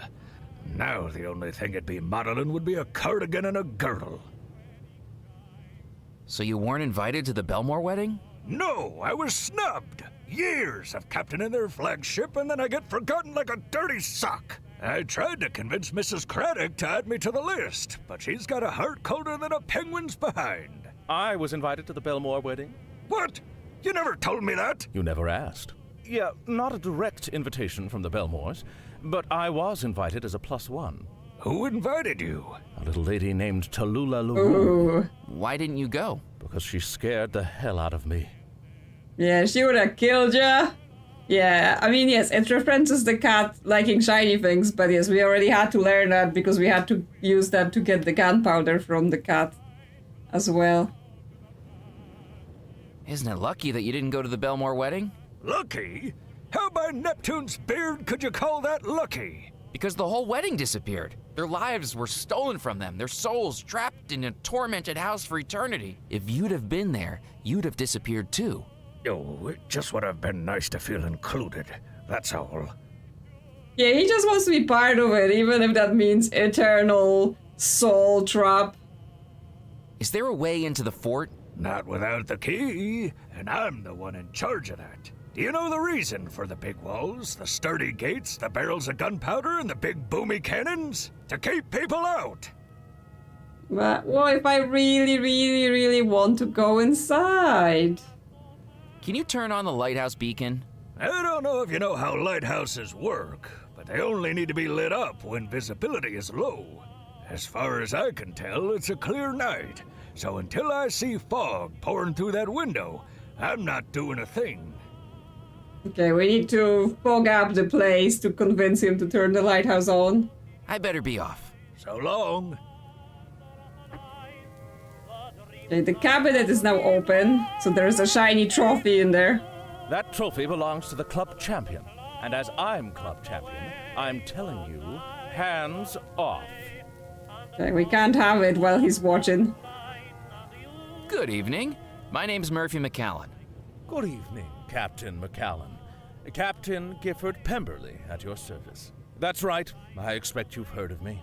Master of the Mississippi, tamer of the Tennessee, cuddler of the Colorado. Care to hit the table with me? That's a very nice trophy in the corner. Well, it didn't start out as a trophy. We needed something spherical, so we just gilded a cannonball from over at Fort Bellemore. Polished up like a trombone in a marching band. A lot of elbow grease went into that shine, and currently these wrists have enough lubrication for a 12-lane bowling alley. Are you saying that's your trophy? That's right, boy. Champion billiards player of the Captain's Club. Keeps the other captains on their toes. Or peg leg in the case of Wooden Willie. Surely he can't like being called that. Too true. I think his peg leg is actually ceramic, but then the alliteration doesn't work. Well. So this thing is gonna be really heavy then if it's just a polished cannonball. Are you a famous riverboat captain? You haven't heard of me? I'm sorry, I don't have a lot of experience with riverboats. Don't tell me you're one of those jelly-legged sea captains. Jelly-legged? At least we sea captains do proper sailing, with charts, by the stars, across vast seas and oceans, hundreds of miles from land. You riverboat captains only have two directions, upriver or downriver. Don't listen to him. He doesn't understand the perils of the riverways. I got my start in Baton Rouge. All I needed to do was teach the Mississippi that I was its master. If it wasn't going to do as it was told, it would get a damn good spanking until it fell in line. Okay then, yeah, I mean, maybe we're just really good at billiards. Maybe we don't need to cheat. Have you been a member of the Captain's Club long? I'd say so. I got my license when I was 25. When my uncle Augustus passed away, I sold his gumbo restaurant and purchased a diamond of a riverboat. I ran pleasure cruises up the waterways of Devil's Rock for years. Are you still a captain? Technically, but it's hard to put into practice when you no longer have a boat. What happened? I got a little overconfident drinking whiskey and gambled my riverboat away years ago. My wife left me because she said I had a gambling addiction, but I still think I can win her back. That's what an addict would say. I mean, I think we saw his riverboat then, right? Because that's the one we've gone to meet the wizard. Were you the former captain of the Spirit Queen? That's the one, dear boy. So you must be interested in ghosts. I beg your pardon? Having named your riverboat the Spirit Queen. It's not named after ghosts, boy. It's named after bourbon, gin, tequila, whiskey. Those are the spirits that haunt me. Those are the spirits. Are you going to patch things up with Mrs. Pemberley? Oh, I'm trying. I had a bouquet of flowers delivered to her this morning. Is there a florist in Dead Nettle? No, I just took them out of that window box over by Moot. Don't tell Felix, or they'll end up on my tab. I'll join you in a game. What are we playing? Billiards. Should I set her up? It is set up. This isn't American billiards, boy. We're playing English billiards. A fine game which requires only 3 balls. A white for me, a yellow for you, and a red we share. I haven't heard of English billiards before. I learned it when I toured the gambling halls of London back in 1922. It's a game with far more depth and skill than pool or snooker. Points are awarded not just for potting, but by the flair with which strikes are accomplished. More points can be earned with a fanciful shot than by a simple pocketing. So I'm not trying to get the balls in the little holes? Look, I think we might be a bit out of your depth with this. Why don't we keep it simple? The winner is the one who can bounce the red ball off the cushions the most times. I can do that. Then let's play. I'm afraid it'll have to be with dry cues. For some reason, the billiard chalk's gone missing. I wonder how that happened. Yeah, we don't know nothing about the chalk. Yes, I don't really know the difference between billiards and pool and snooker. Sevens. Something to be proud of. So, do we get any control here, or is he just gonna mess it up? Yes, as I said, there was only one piece of chalk and we took it. Okay, that wasn't very good. We need to make our ball bouncy. Threes. Too bad, Captain McCallum. It seems my standing as champion of the Captain's Club continues. Or like, we either have to get some chewing gum and make his ball stick to the table, or we have to get something to make our ball more bouncy. Which I don't think we have any of that right now. Yes, how do we cheat at English billiards? Yes. Well, we can go to the balcony. There was something to do with the fans, right? Because we can turn off the fans. And that is gonna be for something. Fogging up the place, cheating in billiards. Who knows? Can we tie a string to our ball and then tie it to the fan and then have the fan spin and send our ball flying around the room? Sounds a bit crazy. We can blow on it. I didn't need to blow on that.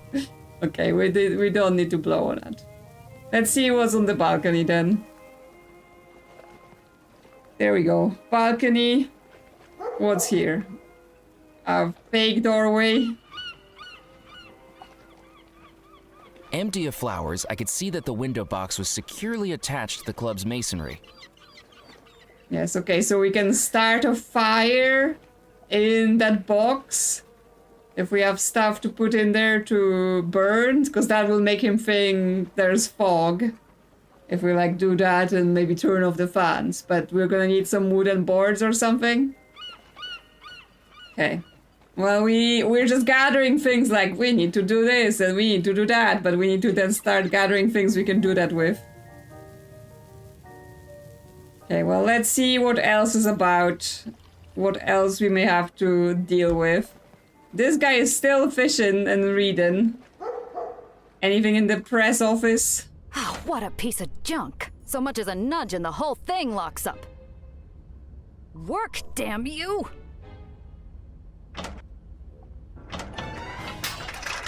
Oops. Do you need some grease, lady? That almost hit me. Almost isn't good enough. A few inches over and we could have had a lovely headline about a gory workplace accident.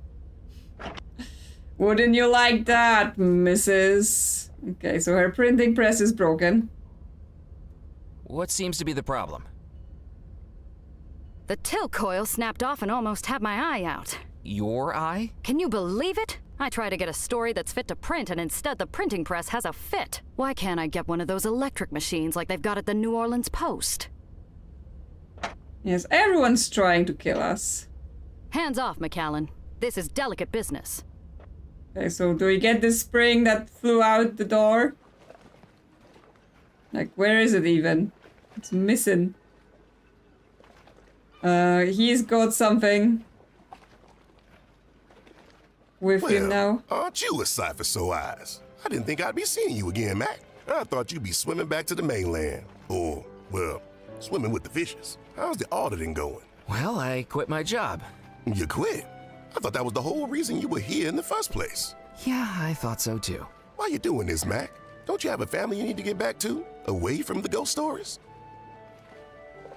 I don't have any family. I never have. I was found. Found? As a baby, I was left on the doorstep of an orphanage with just a blanket and a piece of paper with my name on it. Growing up, I always felt alone, like I was missing someone who loved me. The last orphanage I was in was above a bookstore called Eerie Echoes, and I used to pick up the dime novels that got thrown out at the end of each month. My favorites were always the scary ones. Why did you like the scary stories so much? I felt like if I could read the scariest story I could find, it would make my life at the time seem a little less scary by comparison. That's heartbreaking, Mac. Yeah, That's pretty why sad. I'm still here. I always wanted to be in one of those stories, and now I am. I don't have much of a past, but this is a chance to make myself a future. Well, hope you find what you're searching for. But don't say I didn't warn you. I mean, he warned us plenty, and yet we're still cursed. No one has inspected our fake fish. I think I might know what happened at Bellemore Manor on the night of the disappearance. I've told you, Mac. I don't want to hear no more about it. But I think I know who the Phantom is. Murphy, don't even say the name. I've seen that aberration once, and that was enough. I saw those faces laughing at me every night for months. I won't go through that again. Ned's fear was real. I can only imagine what 3 decades of those faces would do to a person. Yeah, he wants to know nothing. Do you remember the Bellemore Trading Company ever unloading a coffin at these docks? You know, now that you mention it, that does ring a bell. Yeah, back when I first started out, the Bellemore's flagship, the SS Mysterium, came back into port a few days late, and Mr. Rackham rustled up a bunch of us roustabouts to help unload it, way earlier than we usually be out. Yeah, I remember that morning. It's almost as much as the bonus pay we got for the early hours. Did you find out what was in it? I don't think we paid it much mind. It was rare, but people did die at sea back in those days. Although saying that, they'd usually be buried at sea too. I don't remember any fanfare about it, but it must have been someone important in there. Or something. Yeah. Yeah. Going by like game and story logic, Crystal, yeah, I think that might be good thinking that he's somehow related to all of this nonsense. Still fishing? You won't believe this, Mac. Squibb's record was ruled invalid. He was overheard down at Spinelli's bar boasting about how he put ball bearings inside the Pencosa to make it heavier. Can you believe the nerve of some people? The despicable things they'll do. It means I'm right behind you, buddy. Just one lucky catch, and I'll be bumping you down to second place. I would never cheat. Is that a grill you've got there, Ned? 14 hours out here will give anyone an appetite. I'm not giving up just yet, but it'll be supper time soon. You're welcome to join me. What are you gonna be eating? You haven't caught anything. Do you miss working on the docks? I wouldn't give up fishing for it, but I have good memories of those times. Good, honest teamwork. Working outdoors, singing shanties, and swapping stories. Though to be honest, some of the tales they tell may have been a little exaggerated. Catch you later, Ned. See you around, Mac. Yes, he's gonna be really mad when he finds out we cheated at fishing. But he doesn't know it yet. So yeah, I don't see this free spring that flew out of there, so he can't actually pick it up, it seems. And so, nothing else here. Anything happening at the beach? Is the girl Tide there? was still high as I returned to the Causeway Beach, while the sands were now the purlieu of a rather strange gentleman jabbing at the rocks with a walking stick. No, there is now a beachcomber here. Careful where you step. Look, another one. Another what? A pebble. Don't step on them. There are pebbles all over this beach. There's not many places I can stand that don't have them. But they could be important. Okay, he a bit crazy. My name's Murphy McCallan. Nice to meet you. Oh, yes. Hello. Pleased to meet you. I'm Muffy Carlyle. Wait, I think I've heard of you. Doesn't your family run a banking firm in New York? That's the one. Are you familiar with the Carlisle Provincial Accounts and Joint Stock Corporation? Actually, the reason I remembered you was because I was amazed the owner had a son named Muffy. It's a nickname. Nanny gave it to me because my ears were always cold. Okay.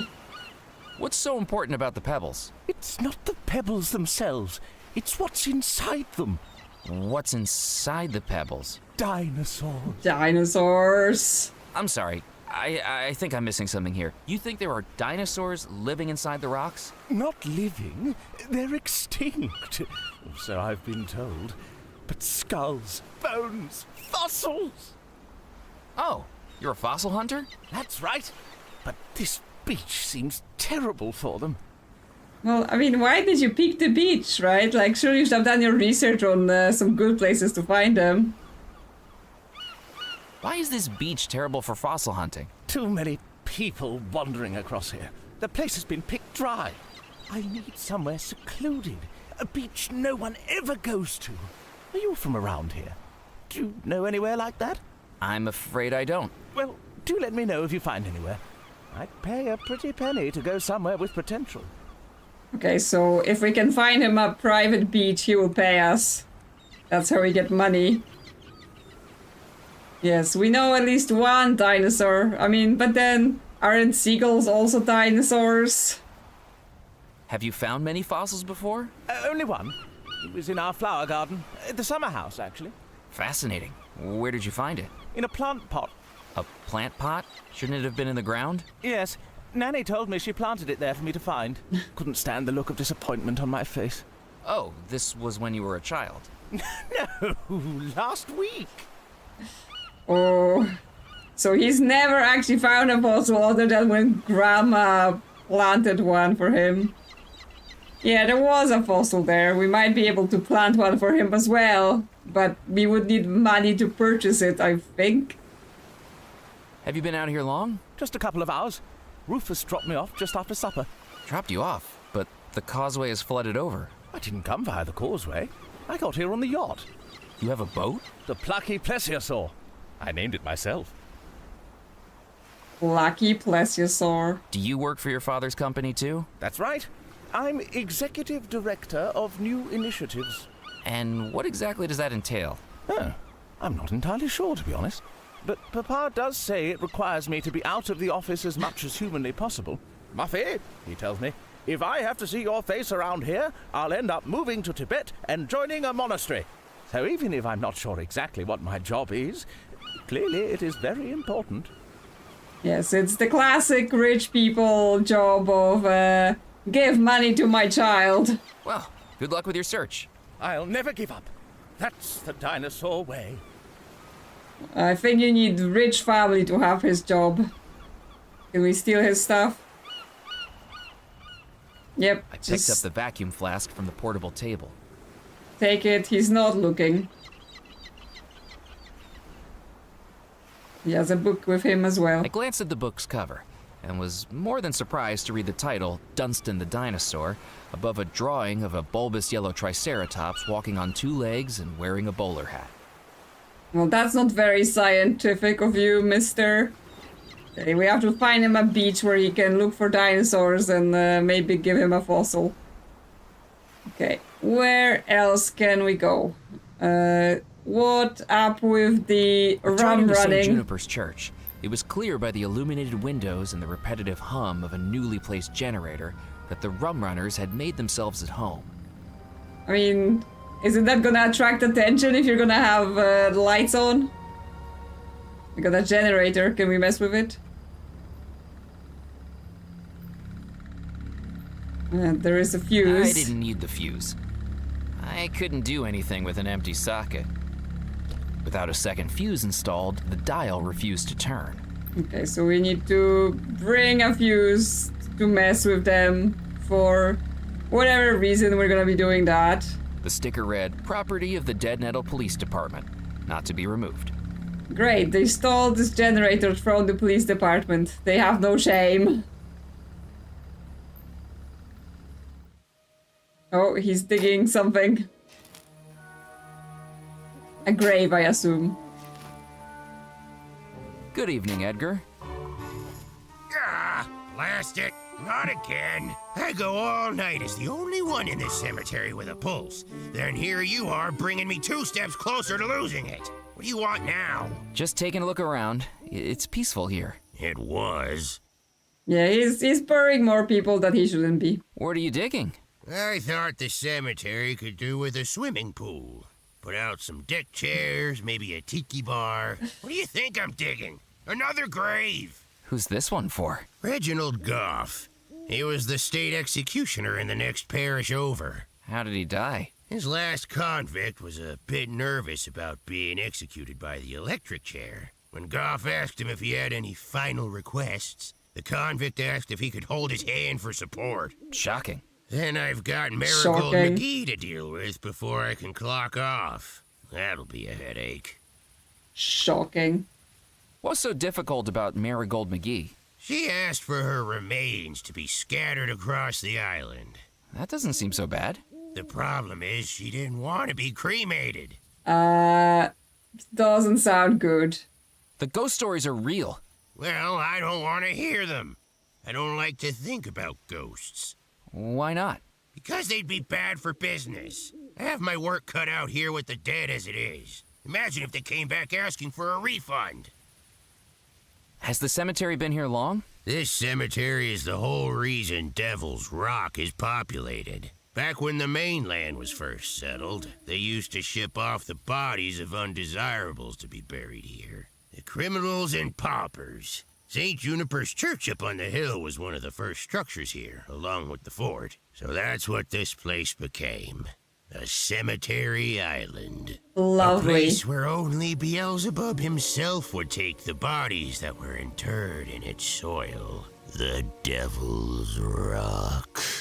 Creepy. Then some rich people came and was like, oh, you know what? We should set up a manor and live with it, because why not? I think the rum runners are using the church as a hideout. What do you want me to do about it? My job description says I deal with the outside. It's the vicar's responsibility to take care of the inside. I'm just contracted for the grounds and the graves. Is the vicar the one that's a ghost in the manor? Do you know what happened to the vicar of St. Juniper's Church? Foskett was his name. Disappeared along with everyone else at the manor during the Bellemore wedding. Did you get along with him? No. Miserable guy he was. Fortunately, we came to an understanding. An understanding? Let's just say that one night, I might have witnessed a certain clergyman through the vestry window. Off his head on communion wine, wearing a crinoline over his cassock, singing, "We three kings of Jackson Square, selling stockings a nickel a pair." Okay, then. Looked me in the eye after that. The only way we communicated was through notes on the parish bulletin board. And that's the way I liked it. Have you seen his Bible anywhere around here? And also, they haven't replaced the vicar for 30 years. There's a dead body over at Bellemore Manor hanging from a tree. So, what do you want me to do about it? Shouldn't you bury it? If it manages to wander its way over here, I'll bury it. Until then, I'm not stepping foot onto the Bellemore estate. I've heard the stories about the Phantom, and I'm not risking my shut-eye to rescue a cadaver from a tree like some stuck kitten. Do you know who the hanged man is? Beats me. But from what I've heard, it's been there ever since that wedding night. Yeah, I mean, the vicar was giving the colonel the talk about, oh, you know, how dare you be drinking, but clearly the vicar's also be drinking and doing some things. I best be running along. Goodbye. But also, yes, we can bring the body here to maybe be buried properly instead of just left in the tree. Okay, the dead guy's still here in the coffin. Now that I'd looked upon the lifeless face of Comptroller Grimes, it didn't feel appropriate to give his coffin a wiggle. Okay, he fixed his table. I didn't need to shake the coffin anymore. So it's no longer shaken. Anything in the tin? The tin was full of nothing but holes. Okay. I assume we don't want to go inside? Oh, we can go inside. Did you hear that? Will you stop twitching, Morris? You're making me nervous. Sorry, boss. I just don't know if we should be doing this. Doing what? Using a church for morally dubious activities. Theology lays out pathways and guidelines to keep us on the moral road to righteousness. Did one of those barrels hit you on the head, Morris? Quit your belly aching. What's the worst that could happen? I'm getting the spooks, boss. This church has a lot of dead people. What if they don't like us being in here? Is that what you're worried about? Ghosts ain't real. Now hush up about it. I don't know, boss. The scientific consensus on paranormal activity still seems to be inconclusive. I read a book about it last week, and it's really giving me the heebie-jeebies. What have I told you about reading? It's no good for you. It gives you delusions of grandeur and indigestion. Sorry, boss. Just for the sake of argument, this book you was reading. What did it say about ghosts? It said that there are 3 signs for detecting paranormal activity. What's the first sign? First, the temperature drops as the ghost's presence descends upon the locality. Well then, until we start getting the chills, there ain't nothing to worry about. Okay, so we need to find a block of ice and put it in front of this fan here so that we can blow cold air on them. And that will give him the chills, because I assume I can't walk in here because they're gonna murder me or something. Because we probably want the crank so we can use it on the vehicle and stuff like that. It wouldn't have been wise to reveal myself to the rum runners by ringing the bell. Yeah, okay. So we need to spook him. But we need to find some source of ice. Okay, there is a stitch in the seat. The stitching was too tight to undo with my hands. Pressing into it, I could feel the seat's springs right below the worn material. Okay, well, I still have scissors and knives, so we can open it up. Deciding the jalopy was so beat up that a little more damage wouldn't be noticed, I cut open the stitch. I pulled the spring from the ripped seat cushion. Okay, we get a spring. I assume that's what we're gonna use to fix the printing press. Anything else? I didn't need to drive the car. Okay, we don't want to drive the car right now. So there's nothing else here for us. Okay, we've got the spring. We can go to the press office. Work, damn you! Hello, would you like a random spring from a seat for your machinery? Maybe this will help? What do you think you're doing? I'm giving you a random spring. I'm going to need to recalibrate the whole thing now. No need to say thank you. There, I fixed it for you. You're lucky. There's something fishy about you, Murphy McCallan. I can smell a story on a person like rotten eggs in an egg salad. And currently it's the 4th of July summer picnic and someone forgot to put the bowl in the refrigerator last night. Okay then, what were you printing? Can I touch it? I picked up the freshly printed sheet of paper. Printing test plate, ensure letter blocks print clearly as in alignment. Okay, can we use this as a spirit board of some sort? It was a typesetter's calibration sheet. It was a typesetter. Okay, well, we get this. Anything else you want to say to us? Yes? Hi. What are you working on now? A clarification. A local dancer is moving off the island and looking to get rid of some furniture. But my piece asking if there was any interest in Hoochie Coochie dancer Lulu Leroy's huge chest got a much bigger response than we expected. And not for the right reasons. Am I right in thinking you're not from around here? Good call, McAllen. Santa Monica, California. Born and bred. Hadn't even been to Devil's Rock before I got the job. The divine irony is that I got this job due to a misleading ad in a newspaper. Seeking newspaper editor for dynamic community, exciting stories, amazing opportunities. What nonsense. But now I'm here. Nonsense is all I have to write about. Well, it seems to suit you. Why did you stay in Dead Nettle? I came down with a horrible case of temporary insanity. Health issues? No. I started dating a notary named Jonathan. Right after I'd taken out a mortgage, I stumbled across his dalliances with the fishmonger's wife, the ironmonger's wife, and the cheesemonger's wife. Knowing his type, I decided I'd become a warmonger, and I set fire to his belongings. I last saw him picking through his charred underpants on my front porch. Now he's off in Rancho Cucamonga with some flapper named Anastasia, and I'm still financially tied to this island. Okay, well, we better not piss off this lady either, because we're gonna be fried chicken. I'm trying to track down 3 dead bodies. A serial killer? In Dead Nettle? This could be gold. I mean, basically. When did this happen? This morning? Last night? No, 33 years ago. 33 years ago? That's not journalism, that's archaeology.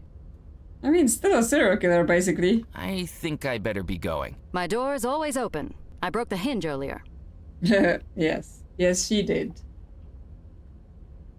Okay, well, we were just getting into the investigation of the brothers, but it is getting kind of late and it has been a while on the stream, so I think now that we've got another visit from Firefly, I think we're gonna wrap it up for today. Thanks everyone for coming, thanks for chatting, watching, helping, and thanks for liking the stream, it really helps the channel. And I will see you for more streaming of this game next week. And as always, there'll be videos from the current series on the channel during the week. So Thank you very much, everyone. See you later. Bye-bye.